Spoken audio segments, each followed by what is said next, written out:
né le 22 septembre 1959, dans une mission catholique à Mikalayi, au Kasaï occidental, Zaïre. Je suis le quatrième d'une famille de 10 enfants, et je restais l'aîné des garçons après la mort de notre grand frère. 10 ans plus tard, en 1969, je reçus mon baptême à la paroisse Saint-Bruno à Kananga, et je fus élevé dans la doctrine catholique avec un zèle ardent. Doux et pacifique, je commençai à servir la messe à l'église. Le curé de notre paroisse nous enrôla ainsi, avec les enfants de mon âge, dans un mouvement appelé les Croisés. Ce mouvement avait pour objectif la vénération de la croix et le sacrifice dévoué envers la paroisse et la communauté. Après les Croisés, je passai par les Kiros et les Scouts, et je finis par être un acolyte zélé pour le service de la messe. Tout le monde faisait mention de mon caractère pacifique pour me proposer de devenir prêtre. À la mort de mon grand frère,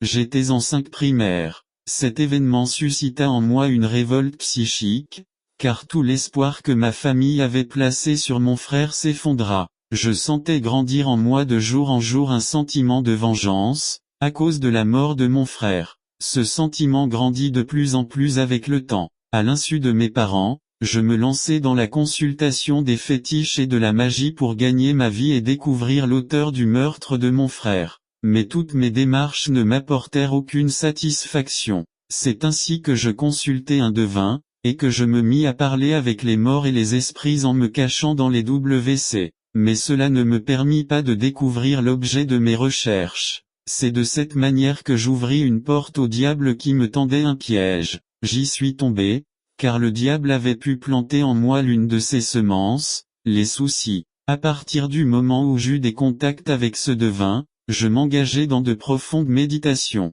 Puisque j'avais commencé par le niveau élémentaire des conversations avec les esprits dans les WC, je m'engageais toujours plus loin dans les profondeurs de Satan. Poussé par un désir effréné, je contactai, non loin de chez nous, un jeune homme nommé Ntumba Duku, qui invoquait pour sa part la sirène, Mami Wata. Il faisait de grands prodiges et des miracles, et fabriquait par ses techniques magiques des billets de banque, des montres bracelets, des bijoux de toutes sortes, dont il se servait pour la protection, l'amour, les affaires et bien d'autres choses encore. Quoiqu'ayant vu cela et touché cela de mes mains, mon cœur ne fut pas apaisé. Je me sentais obligé de continuer mes recherches jusqu'à ce que ma soif soit étanchée. Je me rendais chez lui dans les heures tardives de la nuit, et personne ne me soupçonnait. Il y avait cependant des gens qui me remarquaient, mais tout le monde me défendait dans mon quartier, à cause de mon caractère réservé.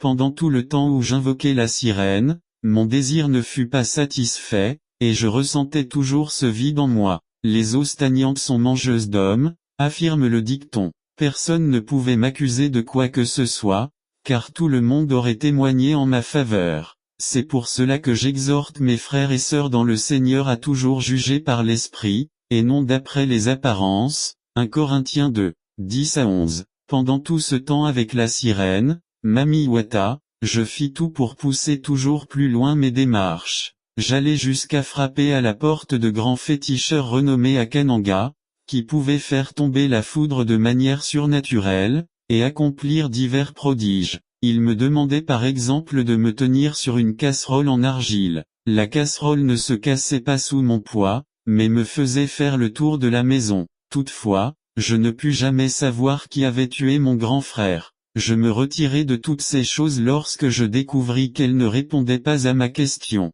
Mais je continuais toujours à chercher, et ces recherches m'entraînaient toujours plus loin dans des profondeurs ténébreuses. Le mandat du curé que nous avions connu expira. 2 autres pères lui succédèrent. Je demeurais toujours un acolyte assidu, et j'étais bien compris. Puis nous accueillîmes un autre curé. Il était d'origine italienne, et apparenté à un prêtre catholique que nous avions eu quelques années auparavant. En outre, il était l'un des neveux du pape Paul VI. Il fut vite fasciné par mon caractère et s'intéressa tout particulièrement à ma personne. Il aimait me faire chercher pour s'entretenir avec moi des problèmes de ma vie, de mes projets d'avenir, etc. C'était un homme géant de taille, hospitalier et bon. Mais derrière la taille imposante de ce prêtre se cachaient de très profonds mystères. Un dimanche, après la messe, Il me donna rendez-vous chez lui à partir de 19 heures. Je fus ravi de me voir invité par le père curé, et je mis tout en œuvre pour être ponctuel. Je savais que nos entretiens allaient porter sur les activités paroissiales, mais les choses prirent ensuite une autre tournure. Nous soupâmes ensemble ce soir-là, puis il engagea la conversation en ces termes. Parmi tous les jeunes de ton âge servant à la paroisse, je t'aime beaucoup. C'est la raison pour laquelle je t'ai appelé pour te parler de choses importantes, en vue d'orienter ta vie. Mais je me suis aperçu que ta vie était en danger, et c'est ce qui m'a poussé à t'appeler pour te prévenir. Ton grand frère a été tué par 9 personnes de ta famille, tous sorciers, et à présent il s'acharne contre toi. Je veux en conséquence t'en préserver. Il me cita leurs noms. Je fus convaincu de la véracité de ces paroles, car certaines de ces 9 personnes vivaient dans d'autres régions du pays, et le curé ne les connaissait pas. Je dévisageais avec avidité la figure basanée du curé. Mon but était enfin atteint. J'étais heureux de découvrir ce que je cherchais, et je connaissais à présent les meurtriers de mon frère. Mais un nouveau problème se présentait, j'étais en danger de mort. Que faire pour me protéger? Telle fut la question que je posai au curé. Après un temps de réflexion, il me répondit que la chose n'était pas grave, qu'il avait tous les moyens nécessaires pour me sauver, mais que c'était une question de discrétion. Je lui jurai fidélité et discrétion. Séance tenante, il me remit un petit carton de 10 cm sur 6 cm, dont le recto représentait un jeune garçon richement vêtu. Sous cette image figurait l'inscription « Prière à l'enfant Jésus de Prague ». Au verso était imprimée une prière,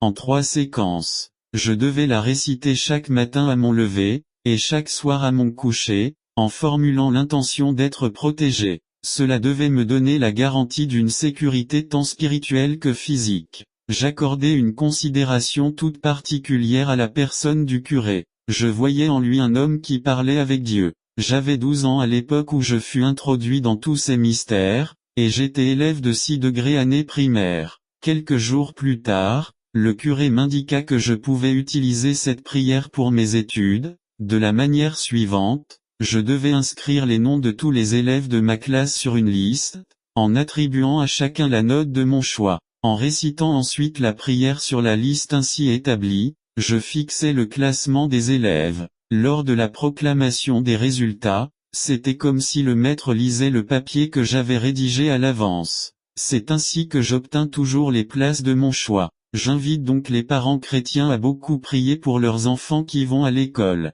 Peut-être sont-ils intelligents, mais ne parviennent-ils pas à obtenir de bonnes notes. Au lieu de vous en prendre à eux, priez plutôt pour eux, car vous ne savez pas à quelle puissance diabolique ils peuvent être soumis. La prière est la plus grande puissance sur cette terre. Je me réjouissais beaucoup de cette merveilleuse découverte, que le curé appelait, la seule véritable forme de la magie. Lorsque je l'entendis prononcer le mot magie, je désirais en savoir plus, car je croyais que c'était Dieu qui agissait ainsi en notre faveur. Il me dit simplement de le laisser faire, pour que je découvre le secret de la vie facile. Voici dans quel lien je me trouvais empêtré. Je croyais que c'était Dieu qui donnait la seule véritable forme de la magie, que c'était lui qui révélait les secrets, qui donnait la réussite dans toutes les entreprises humaines, et qui le faisait gratuitement, parce qu'il aimait les fils des hommes. Je fus irrésistiblement entraîné à la mort sans même m'en rendre compte. Je voyais toute ma vie en rose,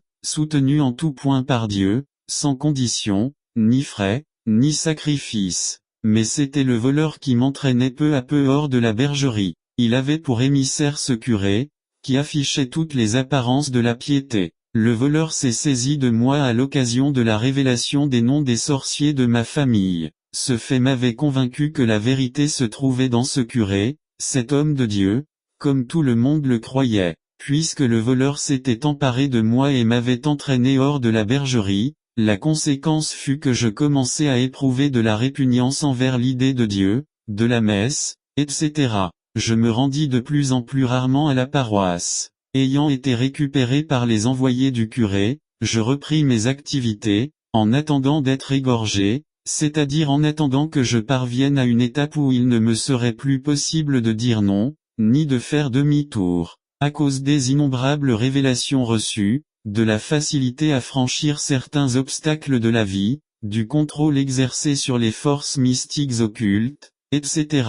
La destruction intervient lorsque l'on signe un pacte avec le diable. Celui-ci imprime alors sa marque sur l'esprit de l'homme et prend le contrôle complet de sa nature. C'est à ce moment que l'on est voué à la destruction en enfer, en toute conscience. Mon maître connaissait mon souci, celui d'en savoir toujours plus. Il me signifia donc un jour que nous devions passer du degré élémentaire au degré moyen. Ce jour-là, il me remit un gros livre intitulé Traité méthodique de la magie pratique. Ce fut une ouverture supplémentaire dans le monde mystique occulte. Ce livre contenait beaucoup de formules et de prières pour régler toutes sortes de problèmes de la vie, pour hypnotiser les gens, pour troubler la vision normale des choses chez l'homme, et pour faire certains petits miracles tels que transformer le sable en sucre, les feuilles de papier en billets de banque, les morceaux de feuilles d'arbre en lames de rasoir, fabriquer des œufs et différentes autres choses.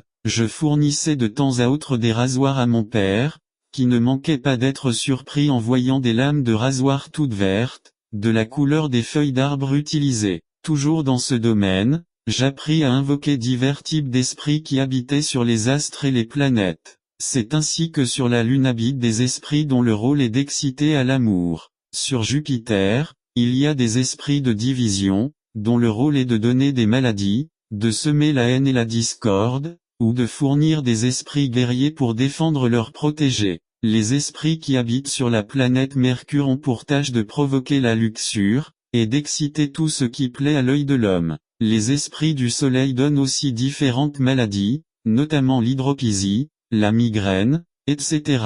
Comment je fabriquais des billets de banque? Je me contentais de tout mettre en pratique pour prouver réellement que j'étais devenu un homme au-dessus de tous les autres. J'étais à cause de cela d'un orgueil malin qui était très difficile à déceler. Je me fabriquais des billets de banque à partir d'un papier duplicateur, que je découpais à la grandeur des billets voulus. Je couvrais ensuite le paquet d'un mouchoir blanc, allumais 2 bougies rouges, et récitais une certaine prière. Au bout de 5 minutes, j'obtenais les billets de banque. Mais j'étais tenu de les dépenser avant le coucher du soleil, quel que soit le montant fabriqué. Sinon, je risquais de tomber malade ou d'avoir un trouble mental momentané. Comment je faisais ma vie? Puisque j'étais maintenant ouvert sur le monde, je devais faire ma vie, selon le terme vulgaire employé par tous les jeunes gens de notre génération. Or c'est Jésus-Christ qui est la vie, Jean 14, 6. Mais, pour moi, faire ma vie signifiait me lancer dans la débauche. J'utilisais d'autres prières pour séduire les filles. Après avoir exécuté quelques opérations magiques, il me suffisait d'écrire une lettre à la jeune fille de mon choix, quelles qu'aient été ses réticences antérieures, pour qu'elle cède à mes sollicitations, car ma lettre était écrite après avoir prononcé une invocation mystique occulte. À d'autres moments, j'invoquais aussi l'un des esprits qui demeurait d'habitude sur la Lune, pour captiver l'esprit d'une jeune fille. Au bout d'un certain temps, sans même que je m'occupe d'elle, c'était la jeune fille qui se mettait à ma recherche, car elle était manipulée par les esprits que j'avais invoqués sur elle, jusqu'à ce qu'elle tombe en mon pouvoir. Comment je me débarrassais de mes conquêtes? Lorsque je voulais me débarrasser d'une jeune fille ainsi séduite, il me suffisait d'accomplir une certaine cérémonie et de prononcer une invocation, pour que la passion de cette jeune fille s'éteigne comme le fer rouge s'éteint dans l'eau. La jeune fille ne pouvait alors plus jamais me poursuivre de ses assiduités. Il est intéressant de remarquer que cette invocation s'adressait à un esprit nommé Adonai, c'est-à-dire l'un des noms du Seigneur dans la Bible. Mais ce n'était qu'une contrefaçon pour séduire. Comment je calmais les problèmes? Lorsque je me trouvais confronté à un problème grave, je récitais une autre prière, pour calmer les choses. Cette prière se faisait toujours à minuit. Je voyais alors le problème diminuer, jusqu'à ce qu'il disparaisse complètement. Si c'était un problème qui avait été porté devant les tribunaux, je procédais de la même manière. Dès le lendemain, tous les juges, l'assistance et même les adversaires avaient changé d'opinion en ma faveur. Comment je provoquais des divisions et des divorces? Pour provoquer des divisions et des divorces, nous utilisions les esprits vivants sur la planète Jupiter. Lorsque ces esprits étaient envoyés dans un foyer, Il provoquait de la mésentente, et il poussait l'un des conjoints à s'entêter à outrance, jusqu'à provoquer un divorce. De même, des amis auparavant intimes étaient poussés à se chamailler pour un rien et à se séparer. Comment j'étais secouru dans les combats. Pour avoir de la force, j'invoquais des esprits qui vivent sur le soleil. Au moment opportun, je pouvais envoyer 10 000 esprits de ce type pour combattre à ma place. Il me suffisait d'assister, les bras croisés, à ce qui se passait. Mais, pour les spectateurs, c'était moi qui combattais. C'est le même phénomène qui est utilisé par certains pour des matchs de boxe, de catch, de karaté, etc. Tout ce que je viens de vous décrire n'est qu'un court extrait des exercices de magie pratique que j'avais appris dans ce livre. L'oraison de Saint Charlemagne. Il est d'abord frappant de voir dans ce titre la mention Saint. Nul n'ignore qui était Charlemagne. C'était un empereur, un homme de guerre, qui n'a servi Dieu en rien mais qui, aujourd'hui, est appelé saint. C'est ainsi que j'aurai à démontrer que tous ceux que le monde appelle saints ne sont en réalité que des démons. D'après la tradition, cette prière, gravée sur une pierre, aurait été trouvée par l'empereur Charlemagne dans la tombe de Jésus. C'est elle qui lui aurait donné la victoire sur tous ses adversaires. Nous utilisions cette prière pour lutter contre toutes les influences diaboliques, contre les fétiches, et elle nous rendait invulnérables. Lorsqu'une femme éprouvait les douleurs de l'enfantement, nous allions auprès d'elle, et nous récitions 3 fois cette prière. Les douleurs se calmaient jusqu'à ce qu'elle accouche. Pour guérir un malade, nous disposions le texte de la prière au chevet de son lit, et il guérissait très rapidement. Pour savoir si un malade allait mourir ou s'il allait se rétablir, nous récitions la prière en tenant 2 bouquets de fleurs dans les mains. Puis nous nous approchions du malade en tenant ces fleurs. Si le malade se mettait à rire, c'était le signe qu'il allait mourir. S'il pleurait, cela signifiait qu'il allait se rétablir. Une copie de cette prière était affichée dans le salon de la maison de mon père, pour protéger toute la maison et ses habitants contre tout sortilège. Je peux citer ici un événement qui est resté dans la mémoire de toute la famille. Un jour, un oncle paternel fit descendre par ses pratiques magiques la foudre sur notre maison, et il n'y eut aucune victime. Nous attribuâmes notre survie à la protection qui nous avait été assurée par cette prière. Il faut savoir que, dans notre ethnie, certaines personnes sont capables de faire tomber ainsi une foudre artificielle, destinée à tuer des personnes ou à détruire leurs biens. Comment j'ai sauvé un ami? Vers le début de l'année 1972, j'avais un ami avec lequel je partageais mes peines et mes joies, sauf le secret de mes pouvoirs occultes. Un jour, les esprits me dirent que cet ami était déjà ensorcelé, et que sa mort était déjà décidée. Comme je l'aimais beaucoup, j'eus compassion de lui et je demandai à ces esprits s'il y avait un moyen de le sauver. Tout était possible, d'après eux, mais il fallait pour cela lui faire vivre la scène de sa mort, avant qu'il soit sauvé. Il me fut demandé de sortir avec lui un samedi soir, pour rentrer un peu tardivement à la maison. Ce jour-là, sur le chemin du retour, nous devions traverser un petit vallon avant d'arriver chez nous. Alors que nous étions encore de l'autre côté de la colline, nous vîmes au loin des gens qui entouraient un cadavre et qui pleuraient. Nous nous approchâmes, en remarquant que cet attroupement se situait dans le vallon, et non au village. Soudain, nous remarquâmes que ce corps immobile était celui de mon ami, qui, pourtant, était vivant à mes côtés. Ayant vu cela, il fut saisi d'une grande frayeur et vint m'embrasser sous l'effet de l'émotion. Juste au même moment, nous vîmes, sur un arbre proche, un homme entièrement nu qui grimpait sur l'arbre en s'appuyant sur son postérieur. Après un examen attentif, nous reconnûmes en lui le chef coutumier de notre village. Il vit que nous l'avions reconnu, mais il ne voulut pas nous laisser aller. Il nous tendit un piège pour nous ravir la vie, par l'intermédiaire d'un démon qui nous attendait non loin de là. Étant en parfaite communication avec mes esprits, j'ai été immédiatement alerté du danger que nous courions. Je leur ai demandé une protection immédiate. Nous avons alors vu un nain, qui portait un très gros paquet sur la tête. Nous l'avons évité de justesse, car c'est lui qui était chargé d'une mission contre nous.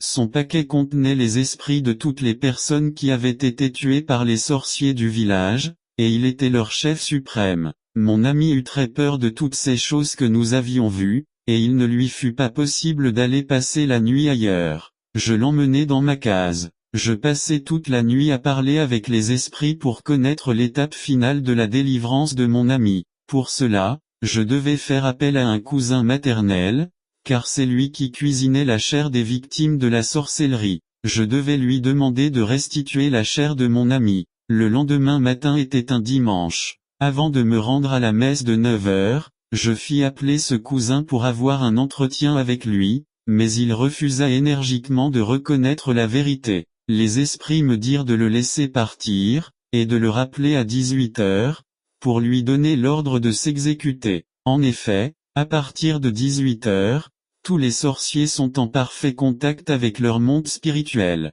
Après cet entretien avec les démons, je me rendis à l'église pour servir la messe, et pour vaquer à toutes les activités des jeunes, ne sachant pas que je ne faisais plus partie des enfants de Dieu à cause de ces pratiques. LV 20, 6. Le soir, à 18 heures, je convoquai encore mon cousin, mais cette fois avec une autre détermination. Je repris l'entretien du matin, mais le cousin niait toujours. Pour ne pas perdre plus de temps, j'ordonnai à son esprit de sorcellerie d'aller chercher la marmite où était préparée la chair de mon ami. Cet esprit partit, pendant que, physiquement, mon cousin faisait semblant de dormir. Cet esprit dut voler la marmite, car il n'avait pas été autorisé à faire disparaître la préparation qu'elle contenait. L'assemblée des sorciers se tenait à côté d'une carrière où l'on cassait des pierres. Lorsque l'esprit revint avec la marmite, il fit tomber des gouttes de sauce tout le long de la route qui menait à la carrière.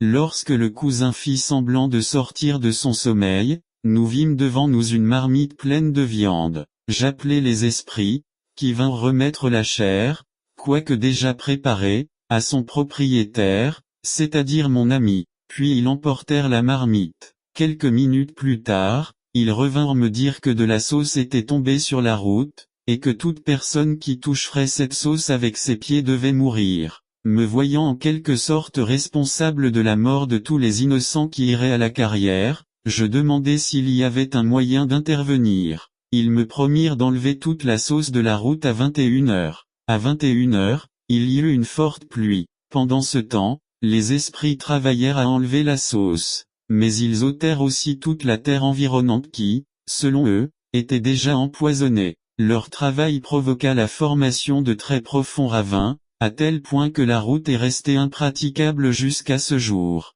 Ceci explique les problèmes que nous avons chaque jour sur nos routes. On répare aujourd'hui, mais 2 semaines plus tard il y a encore des trous. La population critique ceux qui ont la responsabilité de construire les routes, mais ces personnes n'y sont pour rien. Quand les magiciens et les sorciers travaillent, pendant toute la nuit, et lorsqu'ils veulent enlever ce qui pourrait causer un danger public, ils enlèvent même une partie de la chaussée, d'où à chaque fois des trous. Au début de l'année 1973, commencèrent pour moi les événements les plus profonds et les plus sérieux qui marquèrent ma vie de magicien, et qui me conduisirent à découvrir le monde mystérieux de l'au-delà. Un dimanche après la messe, le curé de la paroisse, mon maître dans l'initiation, me fixa un rendez-vous chez lui à 19 heures. Fidèle au rendez-vous, je me rendis à l'heure chez le curé. Il me reçut gentiment et m'offrit à manger. Puis il me dit ceci: je t'ai promis de te montrer de plus grandes choses, et d'assurer ta vie. As-tu du courage? J'ai répondu affirmativement. Puis il me demanda si je pouvais l'accompagner quelque part. Ma réponse fut encore affirmative. À ces mots, il me dit que nous allions faire une visite au cimetière. Il me donna l'ordre de ne regarder ni d'un côté ni de l'autre, ni derrière moi, à l'aller comme au retour. C'est moi qui devais marcher devant lui jusqu'à l'entrée du cimetière. Là, il devait me précéder pour pénétrer dans le cimetière. Nous nous revêtîmes tous deux de soutanes blanches. Quelques instants plus tard, il me tendit un flacon de parfum dénommé Aous Arabia et nous en répandîmes tous deux sur notre corps. Sitôt après, il me remit une sonnette et en prit une autre pour lui. Nous devions faire retentir ces sonnettes tout au long du chemin. Ce sont ces sonnettes qui sont utilisées pendant la messe catholique. Avant de sortir de sa maison, il prit le temps de réciter une certaine prière, et nous voilà partis. J'avais peur d'être vu me rendant au cimetière avec le curé, car la rue qui y menait était très fréquentée, même dans les heures tardives de la nuit. Mais, à ma grande surprise, nous ne rencontrâmes personne lors de notre déplacement. À l'entrée du cimetière, je m'arrêtai et il passa devant. Je devais rentrer derrière lui, avec ordre de sonner à chaque pas. Nous nous dirigeâmes jusqu'en plein milieu du cimetière et là, il me demanda de m'agenouiller avec lui. Il commença à réciter des prières, en invoquant la première personne enterrée dans ce cimetière. Je l'écoutais courageusement. Quelques instants après, nous vîmes quelqu'un venir lui répondre. Il demanda pourquoi il l'avait appelé. Le curé répondit qu'il voulait contacter le monde invisible, car il était accompagné d'un visiteur, en l'occurrence moi. L'esprit lui donna son accord. Il changea alors d'invocation, pour appeler le patron Bombard. Soudain, un très fort tremblement de terre se produisit, et un vent très fort se mit à souffler. Devant ces événements inhabituels, je pris peur. S'en étant aperçu, il me rassura. Soudain, une voix tonitruante, grave et autoritaire se fit entendre, mais il m'était difficile de la localiser. Cette voix s'adressa au curé en ces termes. « Pourquoi me déranges-tu » Il répondit alors qu'il était venu lui présenter le petit dont il lui avait parlé. Pour ma part, je ne comprenais rien de tout cela. Ensuite, Bombard s'adressa à moi en m'appelant par mon nom. Or ce nom ne lui avait pas été communiqué depuis que nous étions là. La voix me dit, « Bakajika, qu'est-ce que tu es venu faire ici » Ignorant même le but de ma présence au cimetière, je bredouillais que j'étais venu accompagner le curé. Il me répondit d'attendre, et qu'il allait me dire ce que je devrais faire. Puis j'entendis le curé et la voix converser dans une langue que je ne comprenais pas. Une fois cette conversation terminée,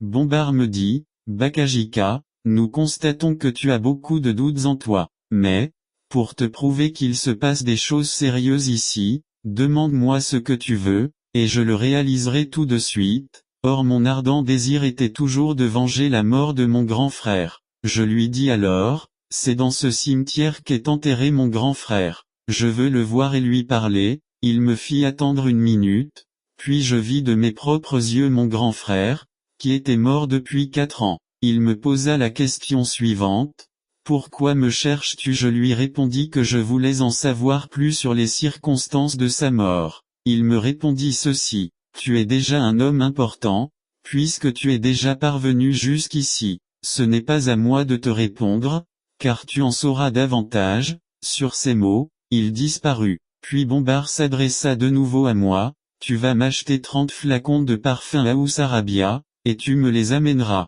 Ensuite, tu ne devras plus avoir recours à la magie pratique, car, maintenant, de bonnes choses ont commencé pour toi. » Il me promit de me révéler des secrets que je ne connaissais pas. Avant de quitter le cimetière, le curé me demanda de ramasser du sable sur une tombe quelconque. De retour à la maison, le curé entra le premier, à reculons. Je dus le suivre en entrant aussi à reculons. Il me demanda de jeter le sable à terre, de manière à barrer l'entrée de la maison. À l'intérieur, je lui demandai pourquoi nous n'avions rencontré personne en nous rendant au cimetière. Il me répondit qu'il avait écarté tous les passants par la prière prononcée juste avant notre départ. Je lui demandai ensuite à quoi avait servi le sable prélevé sur une tombe. Il me dit que cela constituait une barrière, pour que tous les esprits du cimetière ne puissent pas nous atteindre. J'étais très curieux de savoir à qui j'allais remettre le parfum, et comment je devais procéder,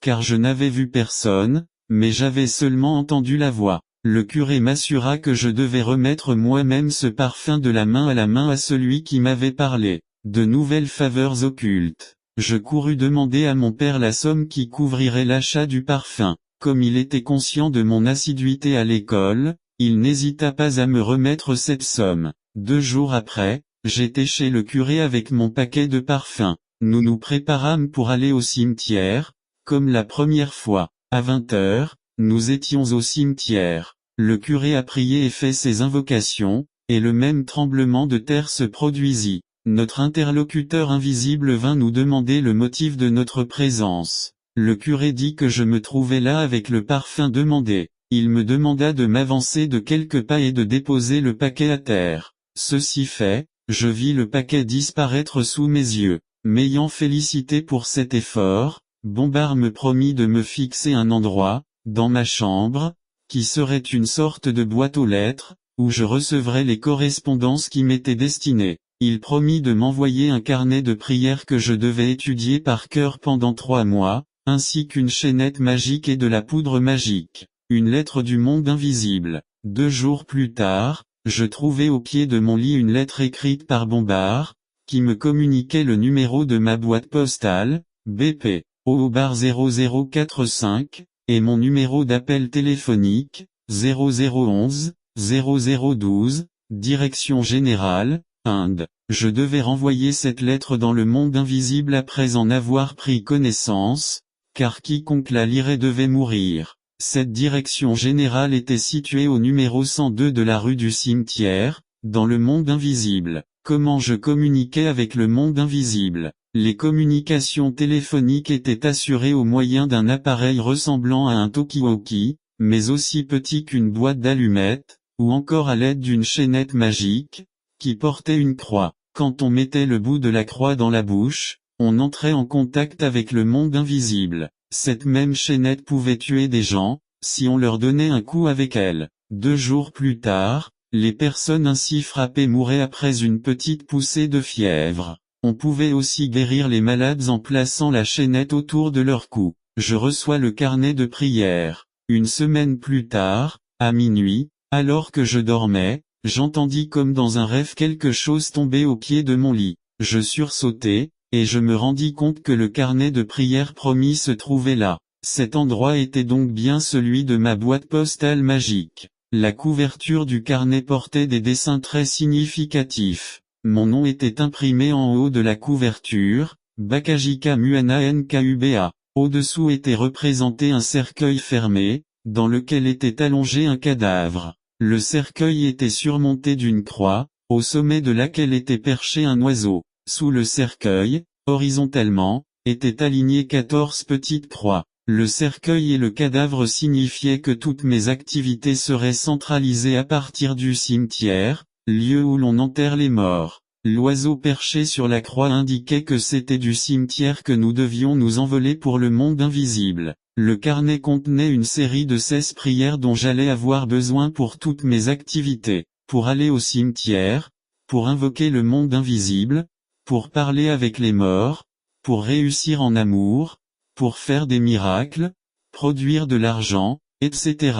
Je devais tout faire pour mémoriser ces prières au cours des 3 mois suivants. Le lendemain matin à 6h30, je me présentai chez le curé pour faire mon rapport. Au cours de notre conversation, il me dit que chaque fois que je lisais une phrase de ces prières, les habitants du monde invisible étaient alertés. Je lui dis que, dans ce cas, j'allais les tourmenter sans cesse. Il m'assura que le monde invisible ne m'en tiendrait pas rigueur, car on savait que j'étais en train d'apprendre. 3 mois s'écoulèrent à ma plus grande satisfaction, car j'avais bien mémorisé et maîtrisé toutes ces prières. Le jour vint où je dus confirmer toutes mes connaissances au cimetière. Je dis à mon initiateur que j'étais prêt. C'est alors qu'il fut décidé que nous irions au cimetière afin de prouver à Bombard que j'avais bien appris mes prières. Pendant la préparation de notre visite, le curé me dit que, cette fois-là, c'était moi qui allais prononcer les invocations.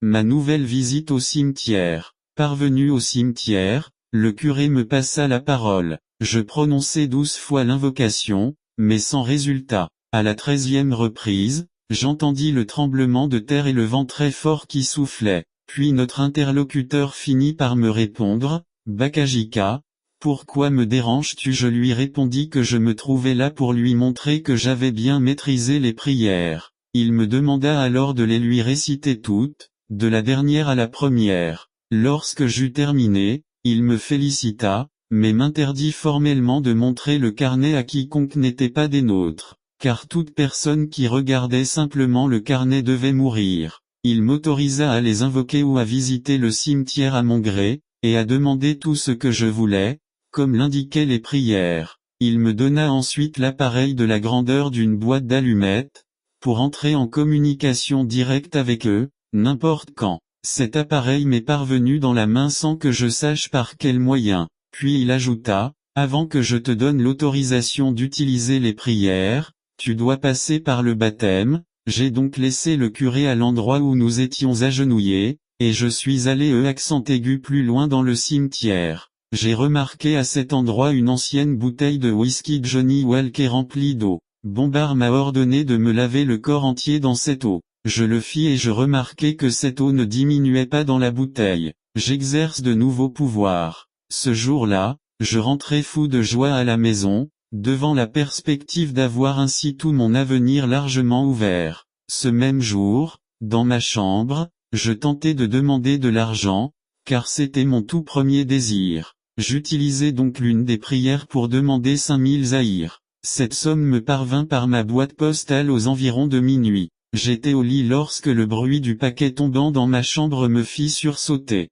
Je regardai dans le paquet, il contenait quelques liasses de billets. Je m'empressai de vérifier le contenu. Il y avait bien 5000 zaïrs, ce qui, à l'époque, représentait une fortune. Le monde s'ouvrait devant moi. Cet argent fut dissipé dans la boisson et à courtiser les filles, etc.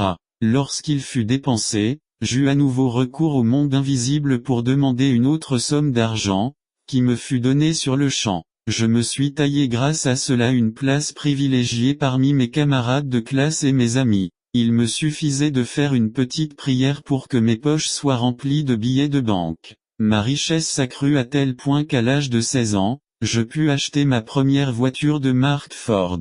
J'étais en contact permanent avec le monde invisible, soit à partir du cimetière, soit par les prières d'invocation, soit par le téléphone que je possédais. Mes activités allaient en s'intensifiant, et tout mon entourage était dans l'étonnement. Comment j'étais protégé? Jusque-là, aucun danger spécial ne s'était manifesté. Le curé me prodiguait des conseils encourageants et ne me disait rien de plus, sinon de rester très discret. J'étais devenu un familier du cimetière, et je pouvais à présent m'y rendre seul, sans plus rien craindre. J'invoquais n'importe qui parmi tous ceux qui y étaient enterrés, pour m'entretenir avec eux sur les sujets de mon choix. J'ignorais même que j'avais déjà acquis une grande puissance, qui me rendait invulnérable aux féticheurs et à la sorcellerie. Cette position privilégiée avait suscité la haine dans les milieux familiaux. Ceux qui avaient causé la mort de mon grand frère me regardaient d'un mauvais œil. Ils cherchaient le moyen de m'atteindre pour me nuire, mais cette occasion ne leur fut pas accordée. Ils complotèrent avec un grand féticheur de Kananga, connu pour son pouvoir de lancer une foudre surnaturelle, dans le but de tenter d'anéantir ma puissance. Il m'appela, et je répondis à son appel. Lorsque j'entrai dans sa maison, il me présenta une casserole en argile, dans laquelle il avait préparé sa mixture. Il me dit qu'il m'aimait, et voulait m'accorder une protection contre toute puissance occulte. Il m'invita à monter sur la casserole. Cette casserole avait en principe le pouvoir de me transporter et de me faire circuler, tout en me dépouillant de ma puissance. Lorsque je me mis debout sur la casserole, elle se cassa. Il se mit violemment en colère et me chassa. Il s'appelait Lucinu, ce qui signifie la haine dans notre langue. Plusieurs sorciers et féticheurs m'invitèrent à tour de rôle, mais pour voir leur puissance détruite. Avant de quitter la maison paternelle, nous dûmes subir, avec toute notre famille, une attaque de foudre lancée par Lucinu pour nous tuer. Il fut mandaté pour cela par un oncle paternel nommé Mukandi, en complicité avec l'une de mes tantes paternelles, appelée Biuma. Cette tentative échoua, à cause de ma présence dans la maison ce soir-là. Le monde invisible. En 1976, le curé m'appela pour m'informer de l'expiration de son mandat au Zaïre. Il me dit qu'il ne voulait pas m'abandonner en cours de route, selon sa propre expression. Nous devions donc faire à présent un pas de géant, pour atteindre le but final. Je croyais pourtant être parvenu au sommet de mes pouvoirs, et je fus surpris de savoir qu'il me fallait encore apprendre quelque chose. Je pris rendez-vous avec lui pour me rendre au cimetière à minuit, en sa compagnie. Notre voyage astral. En sortant de chez lui, à minuit, le curé prit avec lui un petit tapis rectangulaire. Arrivé au cimetière, il invoqua le premier mort enterré là,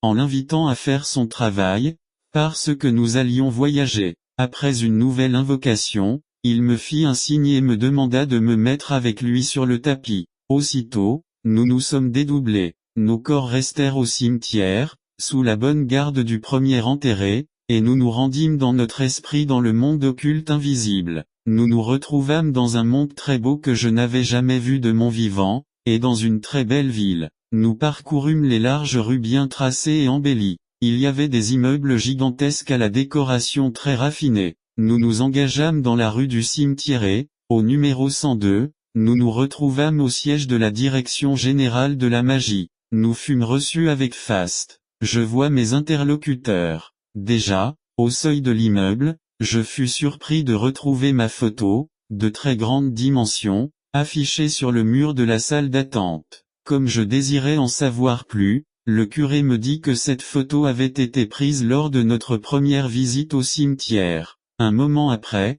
nous fûmes introduits dans un bureau où se tenaient ceux qui nous avaient parlé au cimetière. J'ai reconnu, d'après leur constitution, qu'il s'agissait d'anges. Il y avait là 3 personnages qui s'appelaient respectivement Patron Bombard, qui s'occupait de l'administration et de toutes les relations extérieures, Patron Madraque, qui était un guerrier et un juge, que l'on invoquait dans les situations fâcheuses, et qui avait le pouvoir d'indisposer, de rendre malade, de paralyser ou de tuer, suivant les cas, et Mademoiselle Marie-Jeanne Brignet, femme d'origine indienne, qui s'occupait des finances. Je fis leur connaissance, ainsi que celle du premier enterré du cimetière où je faisais mes visites. C'est lui qui faisait fonction d'agent de douane, en quelque sorte, pour nous faciliter l'accès au monde invisible. Ceux qui fréquentent le monde invisible. Après avoir fait la connaissance de ces personnages de l'au-delà, je fus présenté à d'autres personnages terrestres qui avaient des relations avec le monde invisible,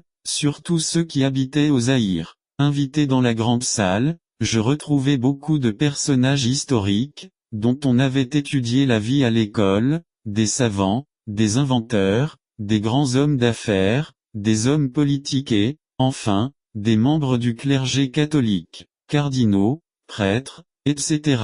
La séance de ce jour était organisée pour que je sois présenté officiellement au monde invisible. Je vis le pape Paul VI faire son entrée. C'est lui qui dirigeait les cérémonies. Il va sans dire que le pape était le représentant de tous les vivants qui fréquentaient le monde invisible, et il détenait le pouvoir suprême. Le pape était encore vivant à l'époque. Il prononça un long discours, à la suite duquel je fus baptisé maître du 3 degrés, 16 degrés puissance. La cérémonie s'acheva par un vin d'honneur, mais ce vin était du sang humain. Certains aspects de ce monde occulte. Il n'y avait ni jour ni nuit dans ce monde, mais il y avait une atmosphère ambiante. Après cette première prise de contact, le curé, sur autorisation de Bombard, m'emmena visiter ce monde en compagnie d'un autre personnage. Je fis un tour d'horizon, me faufilant par ici, sortant par là, au milieu de tous ces immeubles et édifices somptueux. Nous nous arrêtâmes devant une haute clôture, hermétiquement fermée. Quelqu'un vint nous ouvrir, et nous demanda de rester sur le seuil. À l'intérieur, des gens portaient de lourds fardeaux, certains étaient suspendus par un pied, la tête en bas, d'autres étaient en train d'être torturés, etc. Curieux, je demandai de quoi il s'agissait. On me répondit que c'étaient des gens qui s'étaient suicidés sur terre, et qui devaient subir le châtiment, car ils n'avaient aucun droit de mettre fin à leur vie. Plus loin, ce personnage attira mon regard sur un endroit qui présentait la forme d'un puits perdu, tellement grand et profond que je ne pus en déterminer ni l'étendue ni les dimensions. Il me dit qu'il s'agissait de l'enfer, mais il n'était pas ouvert, car le temps n'était pas encore accompli, ce qui était un mensonge. Comme le temps de retourner sur la terre approchait, nous revînmes chez Bombard pour lui dire au revoir. Il me demanda si j'avais faim. Naturellement, j'étais rassasié par la découverte de ce nouveau monde. Il me présenta un biscuit, petit et rond, que j'ai savouré. Une fois consommé, ce biscuit apaise l'appétit pendant 3 jours. Notre retour sur Terre. Toutes les formalités ayant été accomplies, nous regagnâmes la Terre. Je fus surpris de constater qu'il était minuit lorsque nous arrivâmes au cimetière. Dans ce monde invisible, il n'y a pas d'heure comme sur la Terre. Il me semblait que j'avais passé environ 30 minutes dans ce monde. Or, en réalité, nous y étions restés 3 jours. Pendant notre absence, des esprits, démons, s'était revêtu de nos corps et avait vaqué à notre place à toutes nos activités habituelles sur Terre. Nous avions l'habitude de nous retrouver dans le monde invisible à l'occasion de toutes les fêtes catholiques tout au long de l'année, et en réunions extraordinaires, sur convocation du monde invisible. Nous devions respecter certains interdits, entre autres, ne pas se laver nu, ne pas se rendre au cimetière au moment où l'on enterrait quelqu'un, ne pas serrer la main à quelqu'un le matin, etc.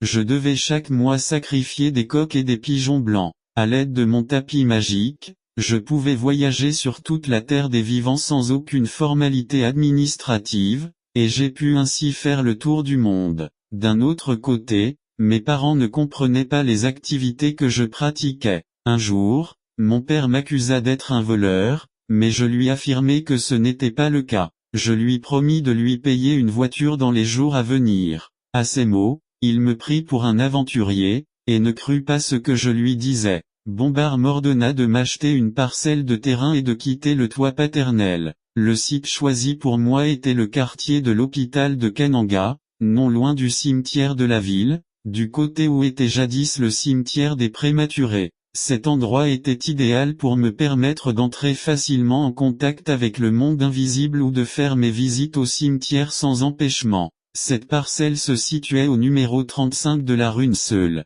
Dans le même temps, je remis une somme d'argent à mon petit frère pour qu'il achète aussi une parcelle. Ceci fut réalisé au quartier Kame à Kananga. Les attaques des sorciers continuent. Comme nous vivions dans une société traditionnelle, les attaques des sorciers continuaient. Ils firent tout ce qu'ils purent pour me déstabiliser. Ils cherchèrent même à m'ôter la vie s'ils en avaient eu la possibilité, mais en vain. La position que j'occupais par rapport à eux était très prééminente. Ne pouvant rien contre moi, ils allèrent m'accuser dans le monde invisible. Pour ma part, je ne fus pas tenu informé de leur manège. Mais, un jour, je reçus un message m'invitant à me rendre dans le monde invisible à minuit. J'allais vite prévenir le curé qui, de sa propre initiative, décida de m'accompagner. Il était minuit quand nous regagnâmes le monde invisible. Là, on me demanda d'attendre mes accusateurs pour comparaître devant le juge Madrak. Je fus surpris,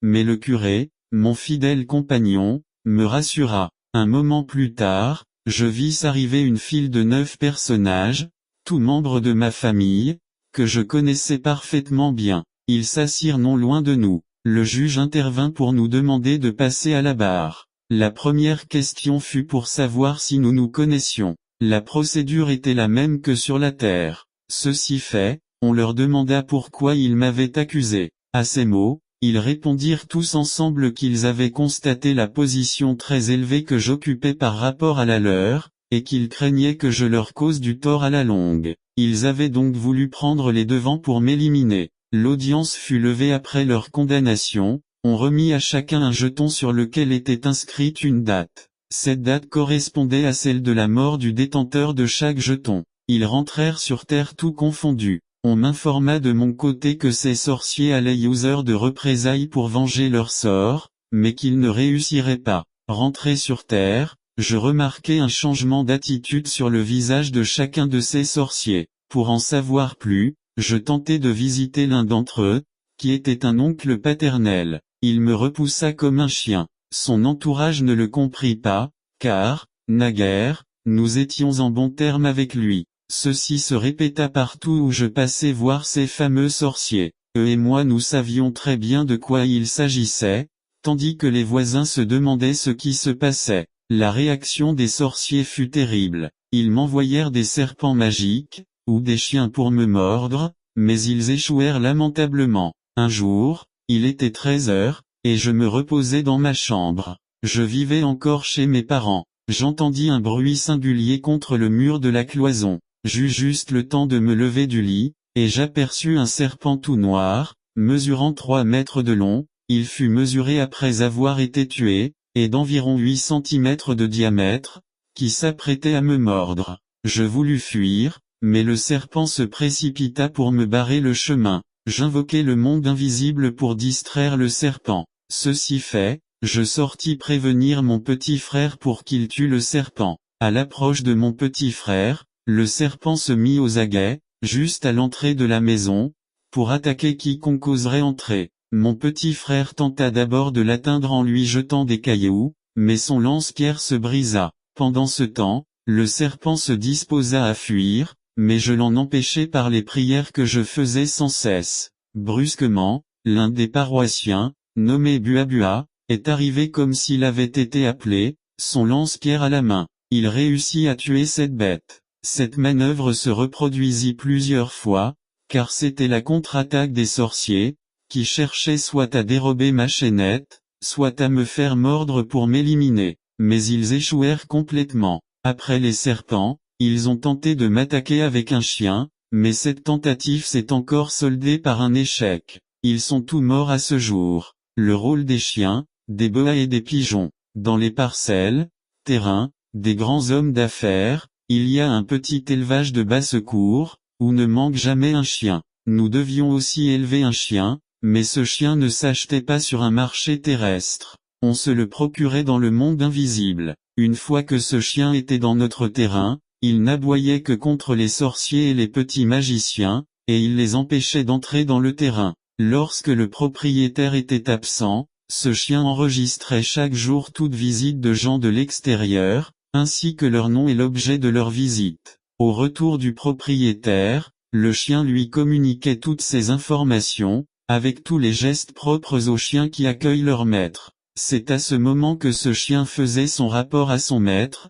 pour l'informer de tout ce qui s'était passé pendant son absence. Pour la circonstance, j'acquis moi aussi un chien dans le monde invisible. Je pouvais aussi, en arrivant dans la propriété de quelqu'un, interroger soit un arbre, soit une poule, ou même son chien, pour savoir tout ce qui s'y passait. Le boa et le pigeon jouent un très grand rôle dans le monde des affaires, car en dépit de toutes les richesses dont nous disposions, nous avions aussi cette mauvaise volonté d'exploiter les banques nationales et internationales. Si nous avions besoin de quelques millions, on achetait un pigeon. Après avoir prononcé une prière à minuit, nous lâchions le pigeon en l'envoyant dans une banque déterminée, et il nous ramenait l'argent dans les 5 minutes. Le pigeon était préférable au boa pour sa rapidité. Mais si l'on avait besoin de milliards, on envoyait cette fois un boa qui, vers 3 heures du matin, ramenait l'argent qu'il allait vomir dans une chambre spéciale appelée sanctuaire. Quant aux pigeons, ils servaient aussi de messagers entre les magiciens eux-mêmes, ou entre eux et le monde invisible. Je dois me marier. Vers cette époque, je dus me marier sur l'ordre du monde invisible. Dans ma maison se trouvait une grande armoire, qui contenait des millions de zaïrs. Pour ne pas être tourmenté par ma femme, je lui consacrai un tiroir de l'armoire, où elle pouvait puiser autant d'argent qu'elle le voulait, sans même me demander mon avis. Même si elle avait tout vidé le soir, le lendemain matin le tiroir était toujours plein. Un Djinn de 15 à 16 nous donne le conseil suivant, et n'aimez point le monde, ni les choses qui sont dans le monde. Si quelqu'un aime le monde, l'amour du Père n'est point en lui, car tout ce qui est dans le monde, la convoitise de la chair, la convoitise des yeux, et l'orgueil de la vie, ne vient point du Père, mais vient du monde. Et pourtant, il y a même des enfants de Dieu qui sont tentés d'envier des pécheurs qui mènent grande vie, en croyant qu'ils sont eux-mêmes punis par Dieu. Or il nous suffit de nous réjouir de ce que le Seigneur nous donne, car il sait la mesure utile de ce qu'il nous faut chaque jour. Je reçois une nouvelle voiture. Après cela, on me dit de passer au magasin de vente d'automobiles à Kananga, jadis situé en face de la gare centrale, et nommé Africotoser.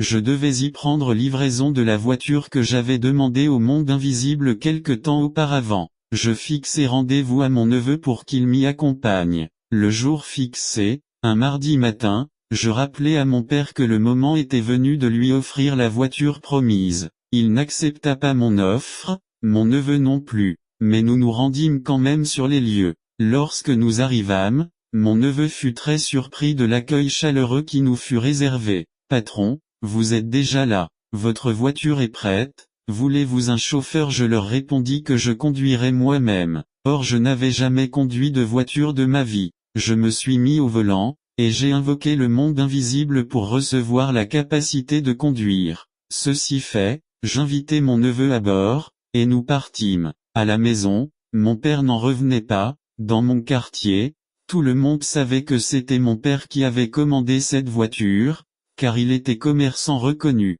Quant à moi, j'étais homme d'affaires et étudiant. Le rôle des bijoux. Comme nous n'avions pas d'amour fraternel, nous allions aussi jusqu'à faire souffrir même ceux qui n'avaient pas de grands moyens financiers. Pour cela, nous passions dans une bijouterie pour copier certains des modèles présentés, et nous passions commande de ces modèles dans le monde invisible. Pendant la nuit, nous venions remplacer ces modèles par les nôtres. Le matin, ces bijoux provenant du monde invisible devenaient soudain beaucoup plus attrayants que les modèles du bijoutier, même si ceux-ci étaient auparavant restés ignorés. Toute personne qui achetait ces bijoux et les emmenait chez lui s'attirait toutes sortes d'ennuis, sans qu'il sache à quoi ils étaient dus. Au cours de la nuit suivante, je me déplaçais en esprit pour chercher où étaient mes bijoux. Dans toutes les maisons où ils se trouvaient, ils émettaient une lumière semblable à celle d'un gyrophare. Je pénétrais ensuite dans les maisons où se trouvaient ces bijoux, pour observer le mode de vie de ses occupants,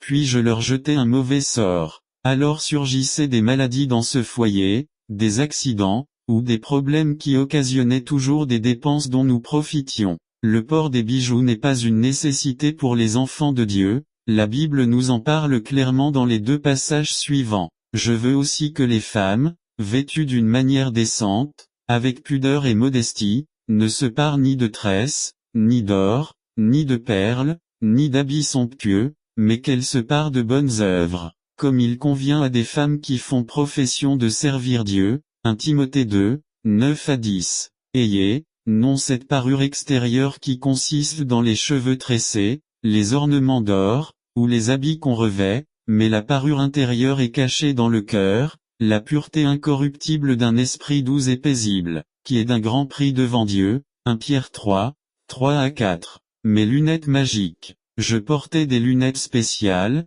qui jouaient un grand rôle dans ma vie. Lorsque je les portais, je pouvais démasquer toute puissance occulte. Si quelqu'un portait des fétiches ou des talismans, ou pratiquait la sorcellerie, je pouvais le voir en le regardant au travers de ses lunettes. Je pouvais alors détruire tous ces talismans et fétiches sans que leurs détenteurs s'en aperçoivent. C'est par la suite, en tentant de les invoquer, qu'il s'apercevra qu'ils ne répondent plus. Je pouvais faire ces choses, car je détenais un pouvoir supérieur à toute magie et toute sorcellerie ordinaire. La sorcellerie n'était qu'une petite puissance à laquelle je ne faisais pas beaucoup attention car, à mon égard, elle ne représentait rien. Mon pouvoir était situé à un niveau que les petits magiciens ne pouvaient pas atteindre. Mes activités ecclésiastiques, tout en faisant fructifier mes affaires, j'entretenais de bonnes relations avec le clergé catholique, ainsi qu'avec tous les paroissiens. Bien qu'étant jeune, je fus élu successivement président du Carrefour des jeunes de la paroisse Saint-Bruno, préside du Présidium junior de la Légion de Marie, puis cofondateur de la Curia junior Sainte-Famille, où je remplis les fonctions de trésorier, secrétaire, puis vice-président. Lors de chaque vacance à l'un de ces postes, je posais ma candidature et j'étais élu à la majorité des voix, car rien ne pouvait me faire obstacle. Mes visites dans le monde invisible étaient devenues très fréquentes, à tel point que tous mes administrés furent au courant, et je captivais leur esprit pour les empêcher de s'opposer à moi. Un jour, alors que j'effectuais un séjour de fin d'année dans le monde invisible, Bombard m'informa que j'avais été choisi pour diriger la paroisse Saint-Bruno. Il me semblait qu'il y aurait un problème, car il y avait déjà un président. Voyant ma pensée, Bombard me dit qu'il y aura des problèmes au comité directeur de la paroisse et qu'à mon insu, les membres du comité poseront et soutiendront ma candidature, en votant massivement pour moi, à la grande satisfaction de tous. Ces problèmes dans le comité directeur devaient être provoqués par le monde invisible lui-même, pour me permettre de passer au stade pratique de la manipulation des esprits humains, c'est-à-dire de les emmener à croire et à pratiquer ce que je leur ordonnerais. Il faut noter que ma présidence est restée dans la mémoire de tous, à cause des activités que j'avais entreprises et du succès rencontré. J'étais encore dans le monde invisible quand la parole de Bombard se réalisa. Rentré sur Terre quelques jours plus tard, je découvris que j'avais été élu président du comité paroissial. Je pris en main la direction de la paroisse. Je fais une parenthèse pour dire qu'il en est de même pour le choix des évêques et des cardinaux, et pour l'élection du pape. Tout est déjà arrangé à l'avance dans le monde invisible, et les vivants ne font que concrétiser ces choix. Je disais la messe ordinaire, celle des circonstances et même celle des défunts. La paroisse connut un essor considérable pendant toute la durée de ma présidence. L'équipe de football que j'avais formée était invincible, car c'était moi qui prévoyais le résultat des matchs, et qui imposais le score voulu. À cause de cela, les jeunes m'avaient appelé Mvidei Muculu, c'est-à-dire Dieu. Lors d'une réunion dans le monde invisible, je demandai à Bombard de me montrer Jésus-Christ. Lorsque je prononçai ce nom, je vis tout le monde s'agenouiller, et je restai perplexe, ne comprenant rien de ce qui se passait. Au bout de 5 minutes, ils se relevèrent, et Bombard m'interdit formellement de citer à nouveau ce nom, en me disant que, chez eux, on l'appelait Vieux Papa. Comme j'insistais pour le voir, il me répondit qu'il habitait très loin, mais que je devais savoir qu'il les avait placés là pour nous servir. Plusieurs jours plus tard, il m'emmena dans un jardin, situé dans le monde invisible, où il me montra un homme crucifié, dont le sang coulait encore tout frais. Il me dit que c'était l'homme que je cherchais. Malheureusement, c'était un mensonge. Je découvris par la suite que cet homme sur la croix était un démon, avec un D majuscule. C'est celui que les catholiques représentent sur leurs images et leurs idoles. Le fondateur général. Dans mon souci de tout savoir, je demandai encore à Bombard de me montrer le directeur général qui coiffait toutes les activités de la direction générale. Un rendez-vous fut pris pour le mercredi de la semaine suivante. Vers minuit, je me rendis dans le monde invisible. Nous fûmes soudain surpris par un très fort tremblement de terre, et nous nous prosternâmes. Celui qui se présenta avait une taille bien plus grande que celle de Bombard. Parvenu au lieu où nous étions, il se tint devant moi et me demanda pourquoi je le cherchais. Je relevai la tête pour le regarder, et je vis qu'il avait 3 têtes. Toutes ces têtes parlaient chacune à tour de rôle. Je lui répondis que je voulais d'abord le connaître, puis je lui dis que je voulais être un multimilliardaire sur la Terre. Il me répondit que je devais d'abord me réjouir de ce qu'il m'avait déjà donné, et qu'à l'âge de 30 ans, il me donnerait la richesse que je lui demandais. Pour terminer, il me demanda de lui offrir en sacrifice une chèvre qui ne mettait plus bas, ce qui fut fait. En réalité, ce directeur général du monde invisible avait un nom, on l'appelait communément le fondateur général Félix. Il en est certes le fondateur, car le monde invisible lui appartient entièrement. Mais il s'agit en réalité de Satan, qui ne fait que se déguiser sous plusieurs formes, qui sont les sorciers. Je vous ai décrit plus haut ce que les sorciers voulurent faire dans ma vie, et, pendant toutes mes activités, je ne perdis pas cela de vue. Un jour, en 1981, je me rendis dans le monde invisible pour demander des renseignements qui pouvaient m'être utiles concernant les sorciers, le diable et Dieu. Ayant abordé Bombard dans ce sens, il me parla d'abord de Dieu. Il me dit que Dieu les avait placés à cet endroit pour servir les vivants, mais qu'il n'y avait pas moyen d'entrer directement en contact avec lui, sinon par l'intermédiaire du directeur général, qui habitait un peu plus loin que l'endroit où nous nous trouvions. C'était ce directeur général qui, sur mon insistance, m'avait été présenté par Bombard, un être qui avait une grande autorité, et qui avait 3 têtes. C'était lui qui, d'après Bombard, était le représentant de Dieu. Mais personne ne pouvait approcher ce Dieu créateur, que l'on appelait Vieux Papa dans le monde invisible. Une fois le dossier des sorciers ouvert, il m'initia pendant toute une nuit sur ce sujet. Voici brièvement les renseignements recueillis. La transmission des pouvoirs maléfiques. Le détenteur d'un pouvoir maléfique le transmet par étapes successives. D'abord il étudie la personne à qui il veut le transmettre,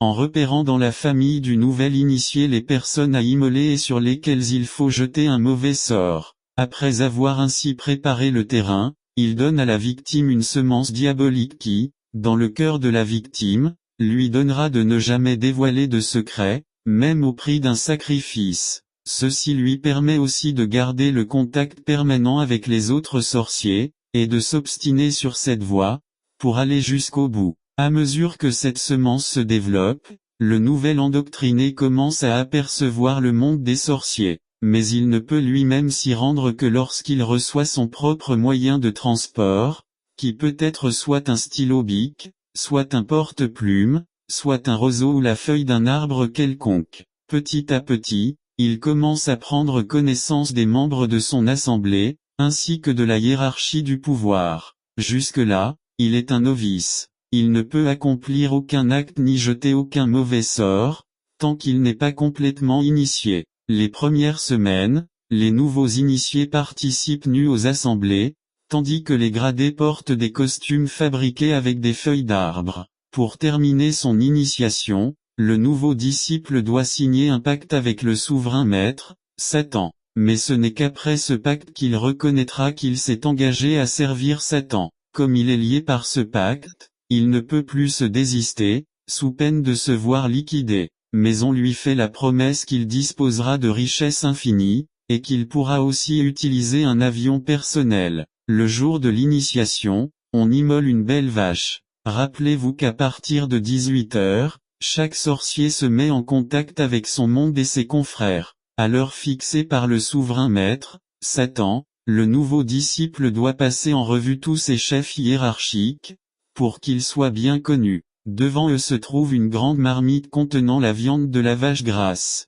Le novice doit se diriger vers la marmite pour prendre connaissance du mets qui y est cuit, en vue de prendre sa part. À première vue, il constatera qu'il s'agit de chair humaine. Normalement, il n'aura pas le courage d'en prendre. Sur injonction des anciens, il se servira et, cette fois, il constatera qu'il s'agit de viande de vache. Derrière la marmite se trouve Satan, prêt à prendre acte du serment, mais le novice ne le voit pas encore. Au moment où il tire sa part et la mange devant tout, il est encouragé par les applaudissements de l'assistance. C'est alors qu'il signe un pacte de fidélité et d'obéissance à tous les ordres et à toutes les missions qui lui seront confiées, et qu'il s'engage à garder strictement le secret de la sorcellerie. Après avoir mangé, c'est alors qu'il se rendra compte de la présence de Satan derrière la marmite. En revenant de l'autel, les anciens lui demandent de concrétiser son pacte par une promesse de sacrifier une personne qui lui est chère, en compensation de ce qu'il vient de manger. Le nouvel initié se voit obligé de donner le nom de cette personne et le délai pour chercher à l'atteindre. Après avoir conclu ses engagements, il reçoit l'avion qui lui avait été promis par les anciens. Désormais, il peut voyager où il veut à bord de son propre appareil. C'est à partir de ce moment qu'il peut aussi jeter des mauvais sorts. La sorcellerie est subdivisée en 3 grandes branches. La sorcellerie familiale. Cette branche de la sorcellerie a des pouvoirs limités au niveau du clan ou de la tribu. La puissance se transmet entre parents et enfants, ou entre enfants eux-mêmes, ou entre membres du même clan ou de la même tribu. Mais les sorciers, dans cette catégorie, ne peuvent atteindre une personne en dehors de ces limites. La sorcellerie régionale ou ethnique. Cette branche de la sorcellerie concerne toute une population parlant la même langue, en général au niveau d'une ethnie ou d'un pays. Chaque ethnie est dirigée par un conseil. Par exemple, les Bakongo ont leur conseil, les Baluba, les Baswahili ont le leur, etc. À ce niveau, tous les différents conseils ont des rapports entre eux. Si, par exemple, des Bakongo veulent atteindre un membre de leur ethnie qui se trouve au Kazé, ils vont demander à ceux qui se trouvent sur place de leur prêter main forte. Lorsqu'un conseil se réunit, ils délibèrent sur les victimes qui doivent être choisies pour être exécutées, et soumettent leur rapport au souverain maître. Si celui-ci est d'accord sur une personne, celle-ci est mise à mort. Mais, s'il refuse un candidat, celui-ci ne sera pas tué. La sorcellerie internationale ou universelle. Cette branche englobe l'ensemble de tous les conseils du monde, sans distinction de race, de sexe ni de langue. Ces conseils sont dirigés par des membres élus qui disposent des pouvoirs les plus étendus. Ils peuvent agir sur n'importe qui, quelle que soit son ethnie ou sa langue. C'est parmi eux que sont élus les secrétaires généraux, qui ont le privilège de rencontrer Satan quand ils le veulent, et qui peuvent voyager dans leur monde à n'importe quelle heure. Les secrétaires généraux et leurs adjoints se réunissent 4 fois par semaine, le lundi, le mercredi, le vendredi et le samedi. À chaque réunion, chaque secrétaire général doit apporter les noms de 5 personnes à sacrifier. Comme ils détiennent un pouvoir absolu sur n'importe qui, Ils peuvent atteindre des personnes faibles d'esprit, ou provoquer des accidents pour se procurer des victimes. Ils pillent tout sur leur passage, et font des sacrifices aveugles sans discernement, jusqu'à exterminer les membres de leur propre famille. Sur ce plan, il y a une différence entre les magiciens et les sorciers. Les magiciens font aussi des sacrifices, mais avec plus de modération et de dissimulation, à tel point qu'il est souvent difficile de les soupçonner. Quoiqu'ils servent le même maître, Satan, il y a un antagonisme profond entre magiciens et sorciers, sauf lorsqu'il s'agit de préserver des intérêts réciproques. Le sorcier peut procéder de plusieurs manières pour tuer une personne, par accident, par maladie, etc. Lorsqu'il s'apprête à emporter une victime, il déplace le cœur de cette dernière. La personne donne alors tous les signes de la mort, tout en étant encore en vie. Elle peut entendre tous ceux qui la pleurent, mais ne peut ni bouger ni rien faire, car son cœur n'est pas à sa place. Elle se rend compte qu'on la prépare pour son enterrement, et elle est consciente de tout ce que l'on fait à son corps jusqu'à ce qu'elle soit placée dans la tombe. À 18 heures, les anciens appellent celui qui vient de sacrifier une personne, en vue d'endurcir son cœur par un cérémonial particulier. À ce moment, le sorcier perd toute envie de pleurer, et il s'associe à la joie de ses confrères, d'avoir pu faire une nouvelle victime. Au même moment, les sorciers viennent, de manière occulte, déterrer le corps de la victime pour l'emmener dans le monde invisible. Là, cette personne passe en jugement, avant d'être transformée en un animal quelconque, vache, chèvre, etc., en vue de l'apprêter pour être mangée. Lorsque les sorciers se réunissent, le jour fixé, tout sorcier ordinaire est tenu de fournir une âme à sacrifier, tandis que tout secrétaire général, ou son adjoint, est tenu de sacrifier 5 âmes. En outre, chaque secrétaire général est tenu de sacrifier 500 personnes au mois de juin de chaque année, et 500 personnes au mois de décembre. Ces chiffres peuvent sembler exagérés pour certains, mais ils sont véridiques. Tous les accidents qui entraînent des centaines de morts à travers le monde sont provoqués par ces grands sorciers. Ils se présentent toujours sous un aspect sale, laid et méprisable, et se tiennent aux carrefours et aux arrêts de bus pour provoquer les gens en les salissant. Ceux qui se fâchent contre eux ou les injuries sont marqués, et le sorcier va provoquer un accident du bus ou du taxi où sont montées ces personnes, pour les faire mourir. Il est donc dangereux d'injurier ou de se fâcher contre un inconnu. Le sorcier sait très bien que lorsqu'on est fâché, ou lorsqu'on se moque de quelqu'un, on est en état de péché et séparé de Dieu. Il en profite donc pour accomplir sa besogne. Autres actions maléfiques des sorciers. Dans le quartier où vit un secrétaire général, les gens ne progressent pas. Les jeunes filles ne trouvent jamais à se marier et ont des enfants en dehors du mariage. Ou bien, si certaines se marient, elles vont divorcer après avoir eu quelques enfants et retourneront chez elles. Les jeunes hommes aussi, malgré leur diplôme, ne trouveront jamais d'emploi. Les sorciers leur mettent des cerveaux de bébés, et ces jeunes passent la journée à jouer aux cartes, aux dames, ou à discuter du sport, etc.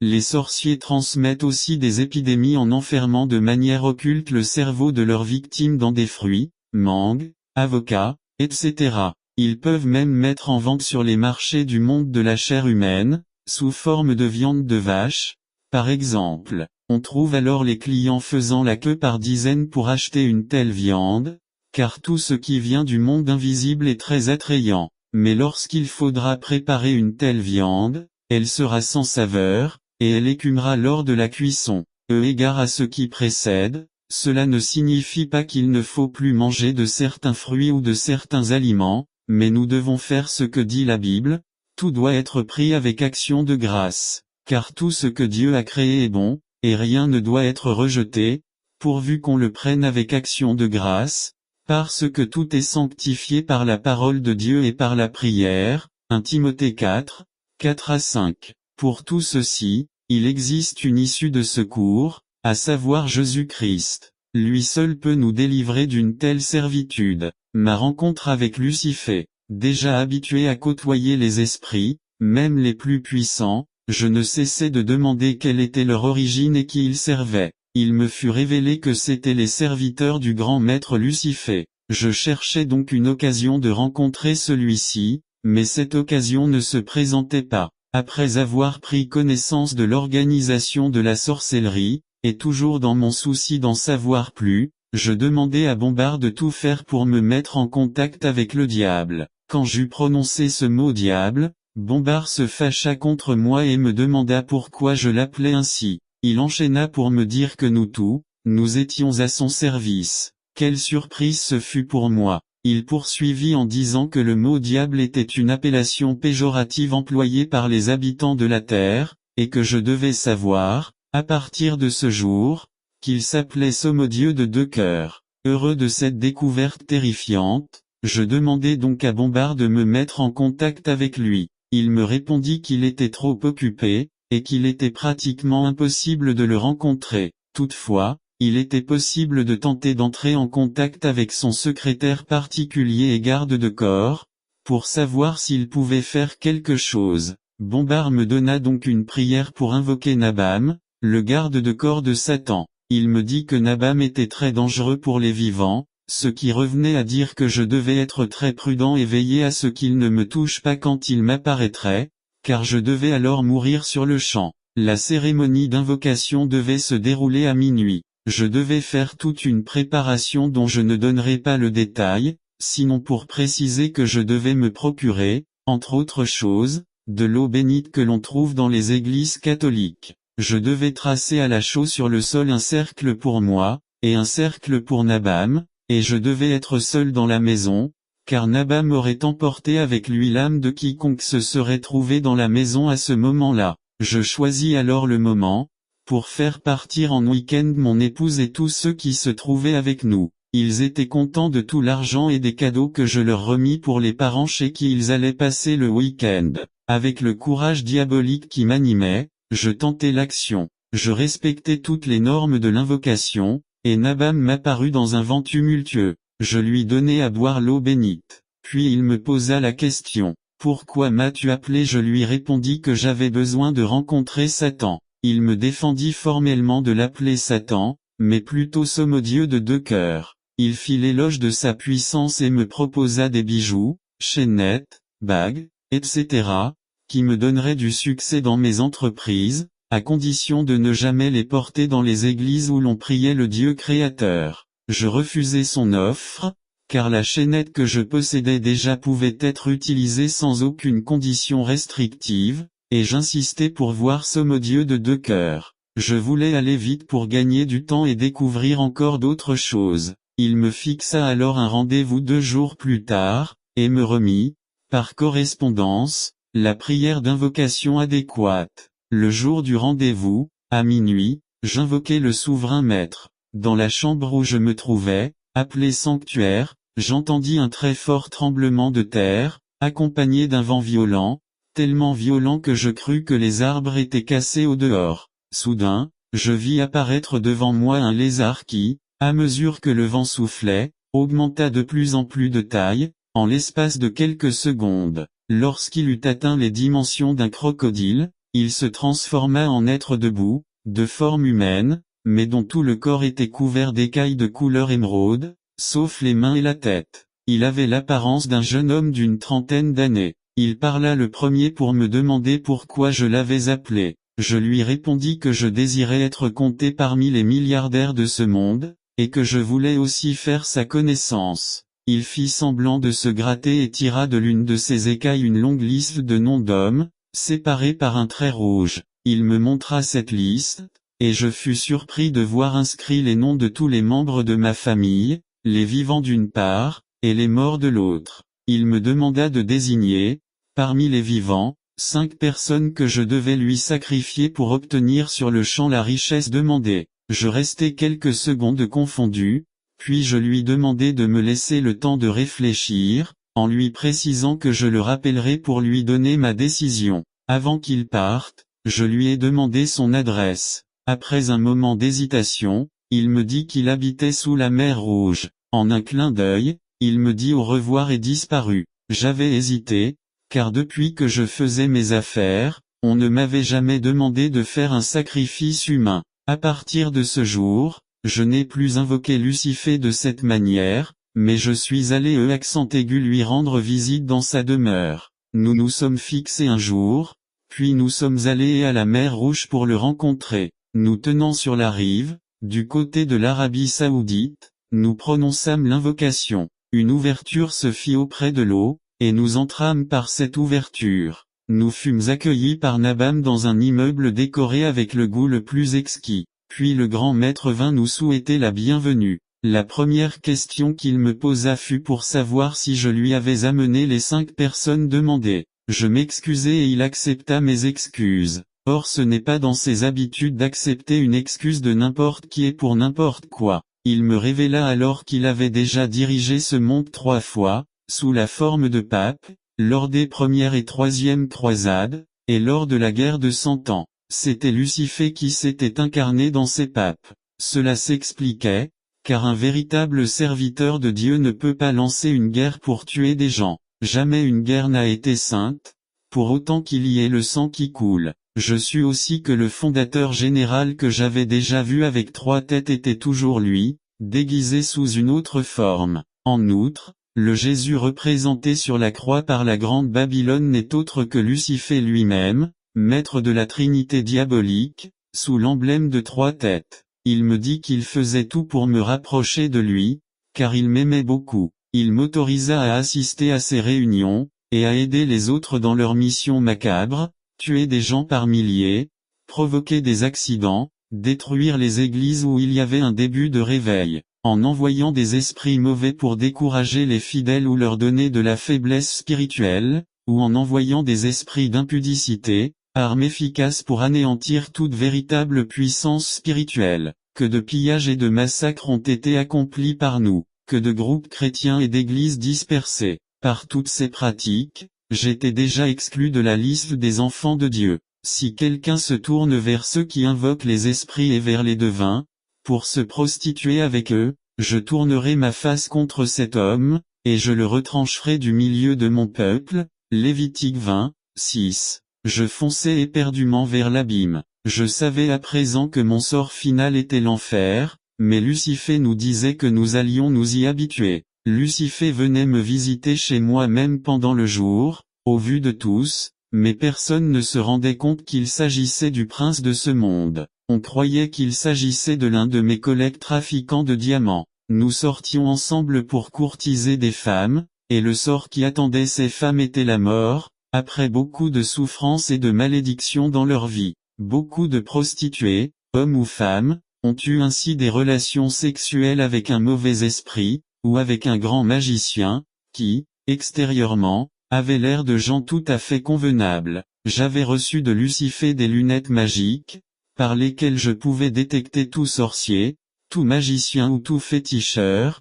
et déterminer le niveau de sa puissance. Ces lunettes ne sont pas à confondre avec les lunettes ordinaires que je porte maintenant. Lucifer est déterminé à faire pécher beaucoup de gens, pour les écarter de la face de Dieu et pour grossir ses rangs. La justice élève une nation, mais le péché est la honte des peuples.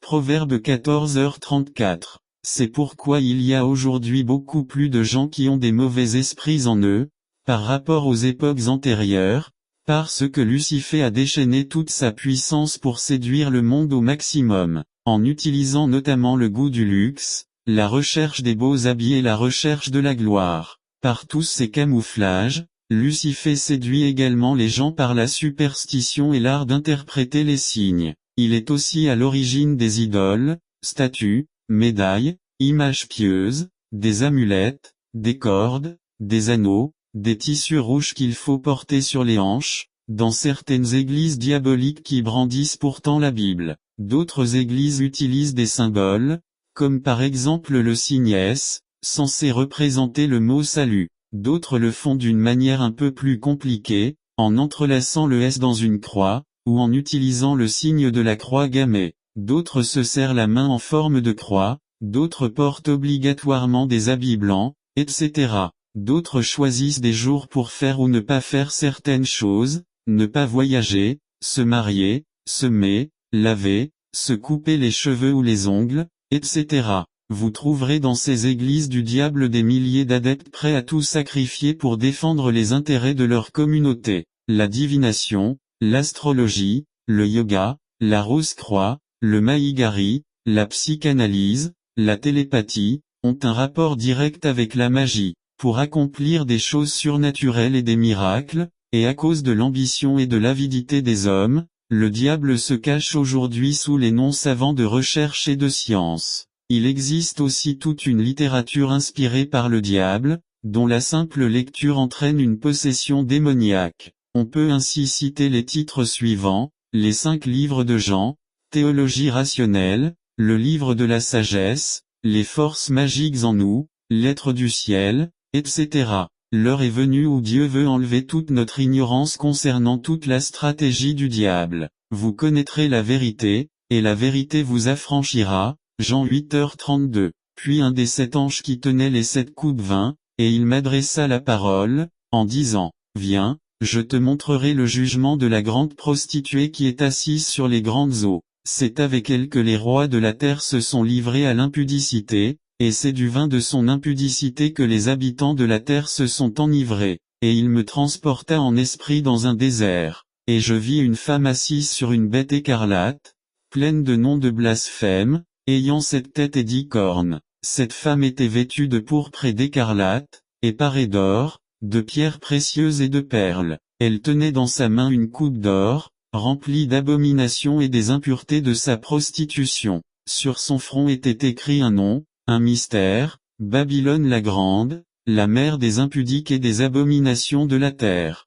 Et je vis cette femme ivre du sang des saints et du sang des témoins de Jésus. Et, en la voyant, je fus saisi d'un grand étonnement. Et la femme que tu as vue, c'est la grande ville qui a la royauté sur les rois de la terre. Apocalypse 17, 1 à 6, 18. À la lumière de la révélation de ce chapitre, la prostituée, la grande Babylone, est une ville qui exerce son contrôle et son pouvoir sur les rois de la terre, étant assise sur les grandes eaux. De quelle ville s'agit-il? De Washington? Non, car malgré sa puissance, elle ne domine pas sur tous les pays du monde. Il ne s'agit pas non plus de Moscou, mais il s'agit d'une ville qui, bien que petite par sa superficie, étend sa domination sur tous les peuples. Cette ville, c'est Rome, ou, plus exactement, la cité du Vatican. Quel que soit le peuple ou la nation, le Vatican y a poussé ses racines. Tous ces peuples et ces nations sont les grandes eaux,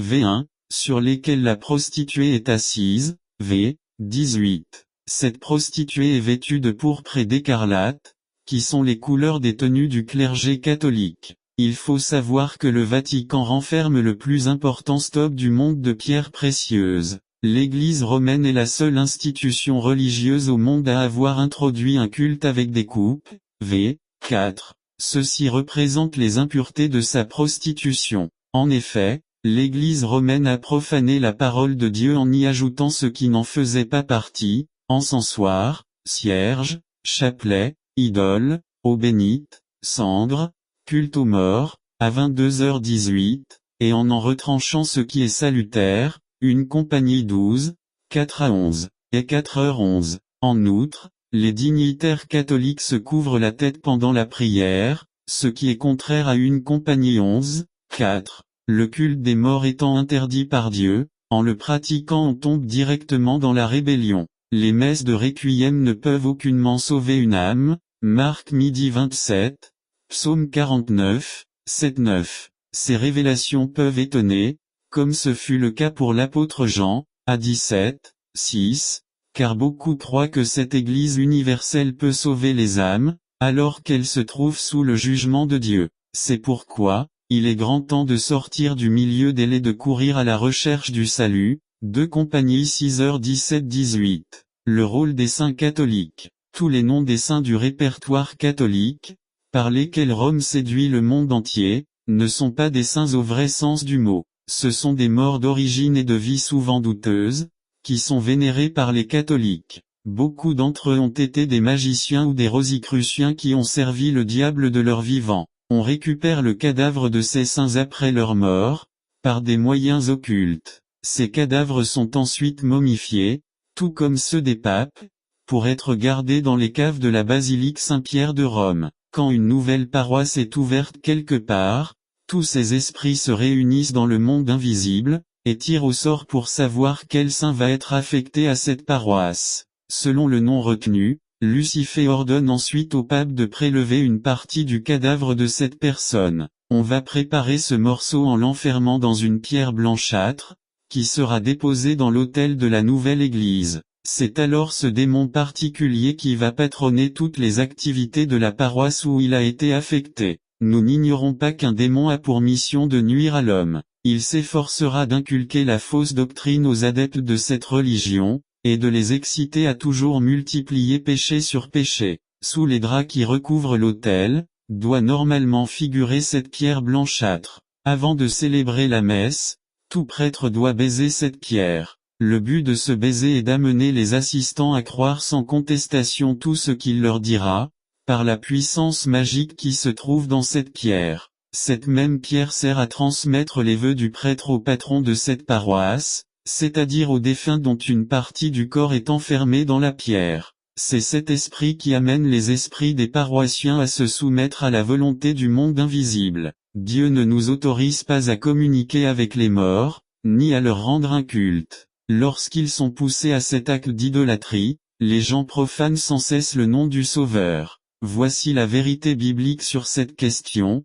Dieu n'est pas le Dieu des morts, mais des vivants. Vous êtes grandement dans l'erreur. Marc midi 27. Dieu n'a pas besoin des morts, quand bien même ils seraient auprès de lui, pour transmettre son message aux hommes. Ceci est confirmé dans Luc 16h27-31, lorsque le riche demande que Lazare mort revienne prévenir ses frères. La réponse d'Abraham est catégorique. Dieu n'a pas besoin des morts pour parler aux vivants. Je fais une parenthèse pour dire que, tout au long de ma mission ecclésiastique à la tête de la paroisse Saint-Bruno, j'ai découvert que la messe elle-même n'est rien d'autre qu'un acte magique. Je le dis en tant que pratiquant. En 1978, nous assistâmes à une grande réunion dans le monde invisible, pour élire un successeur au pape Paul VI. Ceci fut fait, et nous votâmes pour Jean-Paul Ier. Lors de son intronisation, celui-ci reçut la mission de modifier la Bible, en enlevant les passages suivants: 1 Corinthiens 6, 6-16, 2 Corinthiens 6h14-17, et le livre de l'Apocalypse tout entier. En outre, il devait travailler à former une unité avec tous les païens, les missionnaires et les pasteurs, et les chrétiens de toutes les confessions religieuses, pour mieux combattre celui qu'ils appelaient le Grand. C'est ce mouvement d'unité que l'on appelle aussi œcuménisme. Le pape Jean-Paul Ier n'accepta pas facilement la correction de la Bible. C'est ainsi que Lucifer le jugea incompétent et l'élimina de la terre des vivants. Le monde eut beaucoup de prétextes pour justifier sa mort. Son successeur Jean-Paul II, ayant accepté la mission, fut intronisé et nanti de grands pouvoirs. Je reçois une promotion. Pour tenir compte de tous les tristes exploits que j'avais accomplis, il m'avait été accordé de me construire toute une cité, baptisée Cité du Paradis, dans laquelle je devais vivre et exercer toutes mes activités. Cette cité devait en particulier comporter une usine textile, un supermarché, etc. Les années s'écoulaient, et je dissimulais mes activités occultes sous le trafic des diamants. Ensuite, I don't blame you for living this wish had been enough for you to stay.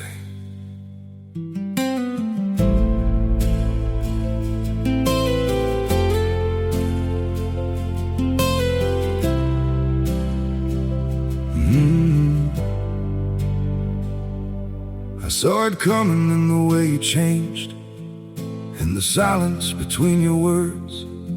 Every I'm fine felt heavier than truth, like something breaking, unheard.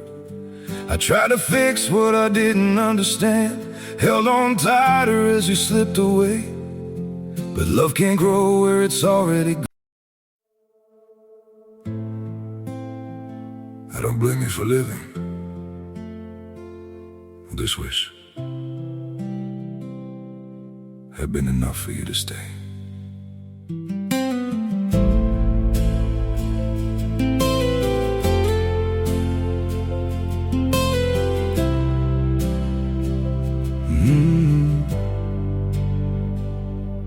I saw it coming in the way you changed, in the silence between your words. Every I'm fine felt heavier than truth, like something breaking unheard. I tried to fix what I didn't understand, held on tighter as you slipped away. But love can't grow where it's already gone. I don't blame you for living. This wish had been enough for you to stay.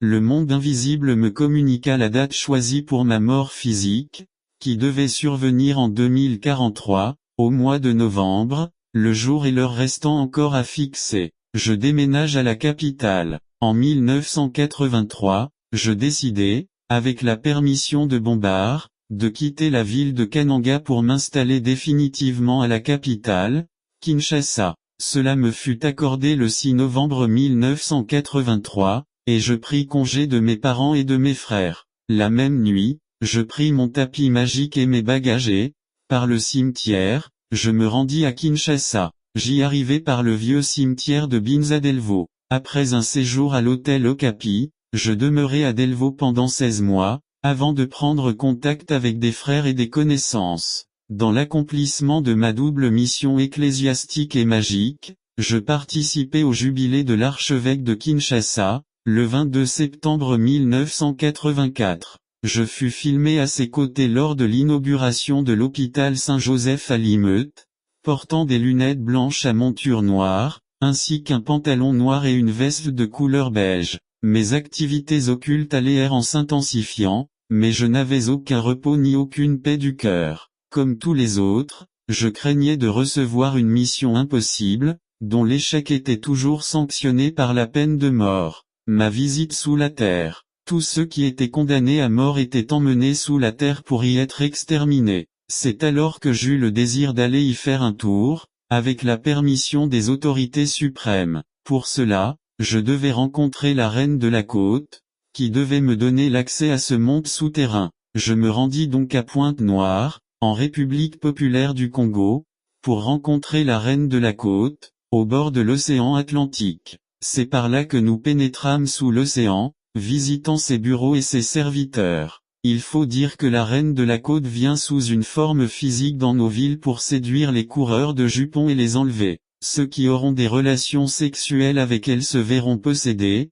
et seront maudits toute leur vie durant. La mode séduisante portée aujourd'hui par les jeunes filles vient toujours de la reine de la côte. Sous la terre, je pus découvrir encore beaucoup de choses. Il y avait là des usines où les gens étaient affairés à créer des modèles de belles voitures ou d'appareils de luxe. Lorsque les modèles sont prêts, ils les emmènent sur Terre, dans le monde physique, pour y être construits. Il y avait aussi un parc électronique où se fabriquaient des télévisions, des radios et beaucoup d'autres appareils électroménagers. Je vis de grandes salles d'études et de recherche où de grands savants, comme Einstein, Archimède, et d'autres encore, mettaient au point leurs inventions et leurs formules. Je visitais également un complexe composé de 3 chambres, la chambre noire, où l'on exécute les victimes, la chambre intermédiaire, où l'on met la victime sous presse pour extraire l'eau de son corps. L'eau ainsi recueillie transite par Lucifer et est acheminée jusqu'au pape.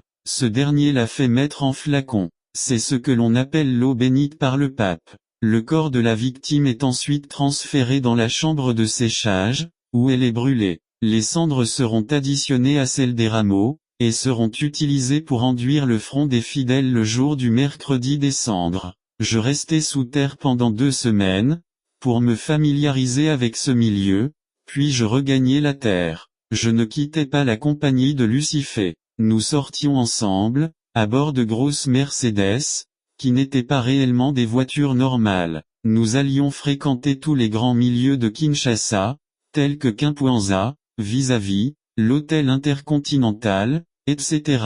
Là, nous séduisions des femmes, qui devaient mourir quelques mois après. Je me souviens, parmi tant d'autres, d'une certaine Bazozila, qui alla mourir à KIKWIT quelques mois plus tard. À l'entrée des bars, Lucifer place des déesses nues pour envoûter ceux qui y viennent boire. L'unification des églises et du pouvoir politique mondial. Le 25 mai 1985, le pape Jean-Paul II lança une invitation à tous les grands de ce monde, y compris à ceux qui se disent évangéliques mais qui œuvrent pour leurs propres intérêts. Le lieu choisi pour la rencontre était Nairobi, au Kenya. 800 000 personnes se réunirent à l'occasion de la visite du pape. Les travaux devaient porter sur l'unification des églises et l'unification politique du monde sous l'autorité du pape. Au cours d'une réunion, tenue sous la présidence personnelle du pape, le 1er juin 1985, on décida de supprimer de la Bible les portions de l'écriture mentionnées plus haut. Peu après, on décida même d'imprimer une nouvelle Bible qui ne devait pas comporter ces portions, et qui s'appellerait Jérusalem. Le pape, aidé par les puissances de ce monde, affermira son trône pour se faire adorer comme Dieu, et le faux prophète de la fausse paix fera tout pour convaincre le monde entier de se ranger derrière le pape. 1 Thessaloniciens 5, 3. Ce faux prophète n'est personne d'autre que l'auteur de la perestroïka, Monsieur Mikhaïl Gorbatchev, auquel fut attribué le prix Nobel de la paix en octobre 1990. Le pape est en train de persuader tous les chefs d'État du monde entier à adopter une ligne de conduite conforme à ses projets. C'est grâce à ces richesses que le Vatican réussira à imposer sa volonté à tous les pauvres et à tous les pays dont l'économie est en difficulté. L'application de la marque de la bête se fera de deux manières. La première marque sera spirituelle, par la corruption totale de la morale et l'abandon du chemin de la vérité. Ceci correspond à 18 qualificatifs, que l'on peut regrouper en 3 séries de 6, formant le chiffre 666, et qui sont énumérés dans 2 Timothée 3, 2 à 4. Car les hommes seront, égoïstes, amis de l'argent, fanfarons, hautains, blasphémateurs, rebelles à leurs parents, 6, ingrats, irréligieux, insensibles, déloyaux, calomniateurs, intempérants, 6, cruels, ennemis des gens de bien, traîtres, emportés, enflés d'orgueil, aimant le plaisir plus que Dieu, 6. L'autre marque sera physique, soit par un sceau, soit par une marque portée sur soi, sur le front ou sur la main, et qui permettra d'identifier ceux qui appartiendront à la bête. Si un enfant de Dieu se retrouve dans l'un des qualificatifs mentionnés ci-dessus, il doit se repentir et prier de tout son cœur que Dieu le délivre, car cette marque spirituelle appellera la marque physique, à laquelle on ne saurait alors échapper, puisque l'on possède déjà la marque spirituelle. Les pauvres en esprit sont les seuls détenteurs du Saint-Esprit, sans rien d'autre en plus. Matthieu 5, 3. L'Antichrist est la marque de la bête. Le 29 août 1985, furent rédigés, sous l'autorité du pape, 16 articles qui justifient les faits prévus dans Apocalypse 13, 16 à 18. Comme j'ai pris part personnellement à la réunion qui prépara la publication de ces articles, je vous donne ci-après la traduction de la liste de ces 16 articles, extraite du procès-verbal de cette réunion, signé du pape Jean-Paul II. Article 1. Personne ne pourra expédier de lettres par voie postale sans avoir la marque. Article 2. Personne ne pourra être employé dans une entreprise sans avoir cette marque. Article 3. Aucun enfant ne pourra étudier si ses parents ne portent pas cette marque. Article 4. Tous les armements seront placés sous l'autorité de l'Organisation mondiale unique, et personne ne pourra les acheter ou les vendre sans cette marque. Article 5. Personne ne pourra acheter ni vendre des produits alimentaires, ni être exploitant agricole, sans cette marque. Article 6. Personne ne pourra effectuer des opérations bancaires sans cette marque. Article 7. Si quelqu'un n'accepte pas ces articles, ou agit à l'encontre de ces articles, il sera sévèrement puni, jusqu'à la peine de mort. Article 8. Personne ne pourra voyager sans avoir cette marque. Article 9. Tous les engins d'exploration spatiale seront placés sous l'autorité de l'Organisation mondiale unique. Article 10.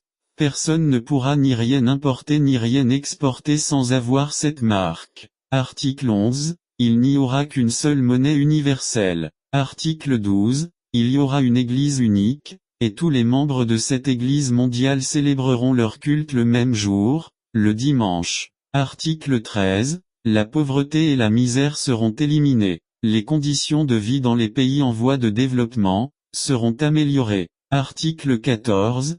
Personne ne pourra pratiquer la chasse ou la pêche sans avoir cette marque. Article 15. Toutes les entreprises de transport du monde entier seront particulièrement bien traitées. Article 16.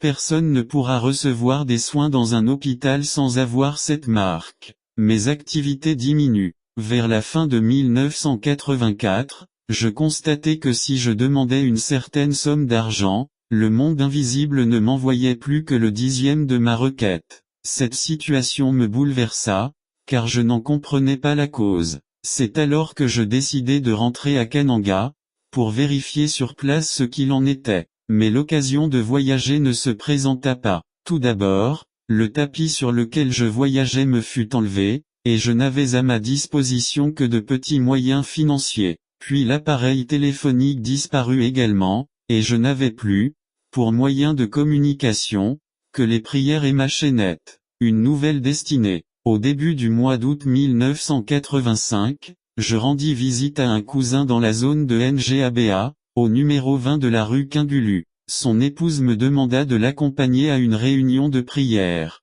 J'ai introduit la croix de ma chaînette dans ma bouche pour demander l'accord de Bombard. Ce dernier m'interdit de faire le déplacement. J'invoquai donc une raison et je me suis échappé, feignant d'être très pressé. Mais je lui promis de l'accompagner une prochaine fois. Une semaine plus tard, je passais encore par là, et ma belle-sœur me relança son invitation. Je déclinai une fois de plus l'invitation, après avoir consulté Bombard. Étant encore une fois de passage, elle insista à nouveau. Ce jour-là, Bombard ne me répondit pas après consultation. Je décidai de l'accompagner. Il était 16h30 quand nous arrivâmes ensemble au numéro 42 de la rue Kaziyama, toujours à Ngaba. Lorsque nous entrâmes dans la parcelle, nous trouvâmes des jeunes gens qui chauffaient les tambours, des papas et des mamans qui attendaient le début de la réunion en lisant silencieusement leur Bible. Désolé de voir dans quel milieu je me trouvais, je reprochais à ma belle-sœur de m'avoir ridiculisé en m'amenant au milieu de profanes.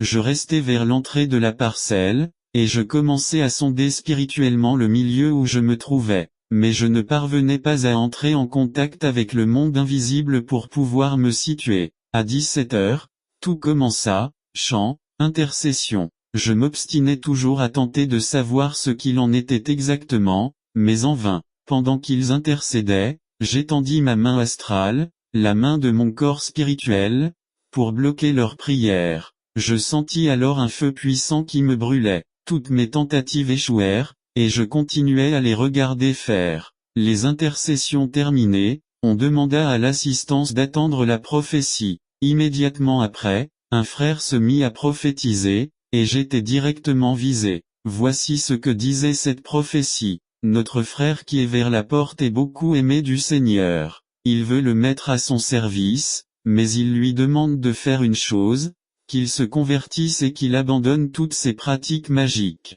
Il perdra tous les biens qu'il a acquis dans la magie, mais le Seigneur marchera avec lui. Il me dit que je portais une mallette trouée, ce qui expliquait que j'allais perdre tout ce que j'avais acquis par la magie. Ensuite, il dit qu'il voyait une assiette tournant devant moi, ce qui signifiait que Dieu me rétablirait dans une vie paisible, si je me donnais à lui, et qu'il m'établirait à son service. Quelle ne fut pas ma surprise quand j'entendis ce garçon détailler toute ma vie, alors que mes propres frères et sœurs ici à Kinshasa ne savaient pas qui j'étais en réalité. J'étais bien convaincu de la réalité de cette prophétie, mais, en moi-même, je doutais terriblement de l'orthodoxie de cette prophétie. Je m'énervais contre ce frère, et j'attendais qu'il fasse nuit pour venir le cribler. Après la réunion, un serviteur de Dieu vint m'exhorter, mais, à l'aide de mes moyens occultes, je détectai qu'il n'était pas droit devant Dieu. Je fis donc une prière pour le distraire, et il ne me dit plus rien de spécial. C'est pourquoi les serviteurs de Dieu doivent être saints et préparés chaque jour. À partir de ce jour, tous mes habits disparurent, car ils provenaient tout du monde invisible. Il en fut de même pour toutes mes soutanes. Les 3 malles d'argent dans lesquelles je me servais disparurent également. Tout à tour, mes voitures tombaient en panne. Dans quel souci je fus empêtré. Désormais, je n'eus plus aucun contact avec le monde invisible, malgré le fait qu'il me restait toujours la chaînette magique, la poudre magique et le carnet de prière. Jésus m'appelle à lui. Un jour, à 16 heures, j'étais seul, employé à tracer l'organigramme de l'entreprise que je voulais monter avec l'aide du monde invisible, ne sachant pas que les choses avaient pris une autre tournure. J'entendis une voix qui m'appelait, mais je ne parvins pas à la localiser. Je crus à un rêve ou à un malentendu, et je continuais mon travail. Un peu plus tard, vers 2 heures du matin, j'entendis une voix qui m'appelait. Je sursautai, croyant que c'était Bombard, et je me rendis dans les toilettes en vue de parler avec lui, mais il n'y avait personne. Cela se produisit 2 fois de suite, et je décidai de ne plus répondre à son appel. Cette même voix se fit entendre 30 minutes plus tard. Je l'écoutai attentivement. Ce n'était pas la voix de Bombard. La voix était mélodieuse et pleine de compassion. Elle me demandait d'abandonner ce qui me restait. Je lui demandai qui il était, et il me répondit. Je suis ton Seigneur Jésus-Christ. C'est moi Jésus qui t'appelle. C'était pour moi quelque chose d'insensé. Parler avec Jésus-Christ. Par où pourrais-je bien commencer? Mais c'était une réalité indéniable. C'était une réalité encore plus profonde que celle du monde occulte que je connaissais. Jamais je n'avais entendu dire que Jésus parlait aux humains, depuis qu'il était monté au ciel. Je fus tourmenté cette nuit-là, essayant de comprendre, mais sans succès. J'invoquai Bombard, mais je ne pouvais plus entrer en contact avec lui. Je ressentis une angoisse certaine, mais elle fut dissipée sans que je sache comment. Lors de ma rencontre suivante avec ma sœur Thérèse, elle m'indiqua l'adresse de l'église de Bandal, au numéro 39 de la rue Quincola. Je passai pour vérifier l'information, et je trouvai des gens en pleine prière, mais je rentrai chez moi. Le lendemain, je m'y rendis de moi-même, et la parole de Dieu qui fut prêchée ce jour-là toucha mon cœur. Cette parole, prêchée par le frère Beyawatu, décrivait la manière dont le prophète Élie avait arrangé le bûcher et invoqué l'Éternel pour consumer l'offrande, 1 Roi 18h30-40. Je persévérai dans la prière et, au mois d'octobre 1985, je reçus une lettre de mon petit frère de Kananga, me signifiant que ma parcelle du quartier de l'hôpital avait été confisquée par un prétendant acquéreur, et m'invitant à retourner à Kananga pour trouver la solution au problème. Je compris que c'était toujours la première prophétie qui s'accomplissait, puis ce furent mes lunettes magiques qui disparurent. Elles se trouvaient ce jour-là chez le frère Badibanga. Quand il vint me dire qu'il avait perdu mes lunettes, je ne lui répondis rien, sachant bien sûr ce qui s'était passé. La même année, lors du service de repentance qui se tint à Bandal, je jugeai inutile de garder les objets qui me restaient, et j'allais sincèrement remettre à un frère ma chaînette et mon carnet de prière. Et ce fut ma rupture avec la magie. Quelques mois plus tard, mon père m'écrivit pour me dire que mon épouse avait déserté le foyer conjugal, abandonnant les enfants à eux-mêmes. Un an de combat pour ma délivrance. Je me retrouvai complètement dépouillé de tout, pour recommencer ma vie à zéro. Ce ne fut pas facile à supporter, mais la main de Dieu fut constamment sur moi pour m'épargner le pire. Je fus suivi par un groupe de prière situé dans la zone de Bandalungwa. C'est là que je reçus aussi une délivrance complète. Ma délivrance dura 1 an. Lorsqu'un sataniste quitte son maître, ce dernier fait tout pour freiner ses activités, le faire renvoyer de son travail, et lui envoyer des mauvais sorts ou des maladies, par l'intermédiaire de ses démons. Ces derniers lui suggèrent aussi d'abandonner le Seigneur, qui, d'après eux, est la cause de tous ses malheurs. Je suis passé par toutes ces épreuves. J'ai passé des jours entiers sans rien à me mettre sous la dent, et tous ceux qui auraient pu me secourir me fermaient leurs portes. Je n'avais même plus de chaussures ni de pantalons convenables. Le diable voulait me laisser croupir dans la misère. Pendant ce temps, mon intelligence fut colonisée par les démons, qui me remémoraient le film de mon bonheur passé, et me suggéraient de réintégrer leur camp. J'ai dû demander le secours des frères, qui se sont sacrifiés pour moi dans la prière pour écarter cette oppression. Pendant cette période de grande persécution, le diable et ses acolytes étaient résolus à me tuer, craignant la divulgation de tous leurs secrets. Des milliers de démons se mirent à m'attaquer, et même physiquement, et me menacèrent de mort. Mais grâce soit rendue à notre Seigneur Jésus-Christ, qui m'a gardé dans sa main. Le sourire commença à revenir sur mes lèvres, quoique n'ayant aucune ressource financière. Le Seigneur accomplit avec le temps le projet qu'il avait formé pour moi, me conférant étape après étape des dons de prophétie, de guérison et de discernement des esprits, et le ministère de docteur. Lorsque je commençais à servir le Seigneur, je ne savais pas encore comprendre la volonté de Jésus-Christ pour moi. Je cherchais donc du travail pour remonter la pente, mais cela ne réussit pas. Ce fut alors que le Seigneur me révéla, par un frère, qu'il m'appelait à le servir à plein temps. Par la grâce du Seigneur, je me suis remarié, car ma première épouse m'avait été imposée par le monde des ténèbres. Nous avons une grande paix, quoique n'ayant pas des millions pour notre survie. Mon épouse est tombée malade, et aucune maladie ne put être diagnostiquée, malgré ses douleurs extrêmes. Nous avons prié le Seigneur, et il l'a guérie. Une grande sécheresse nous avait envahis comme un nuage. Aujourd'hui, je puis affirmer, avec le frère Paul, que ces choses qui étaient pour moi des gains, je les ai regardées comme une perte, à cause de l'excellence de la connaissance de Jésus-Christ mon Seigneur, pour lequel j'ai renoncé à tout, et je les regarde comme de la boue, afin de gagner Jésus-Christ.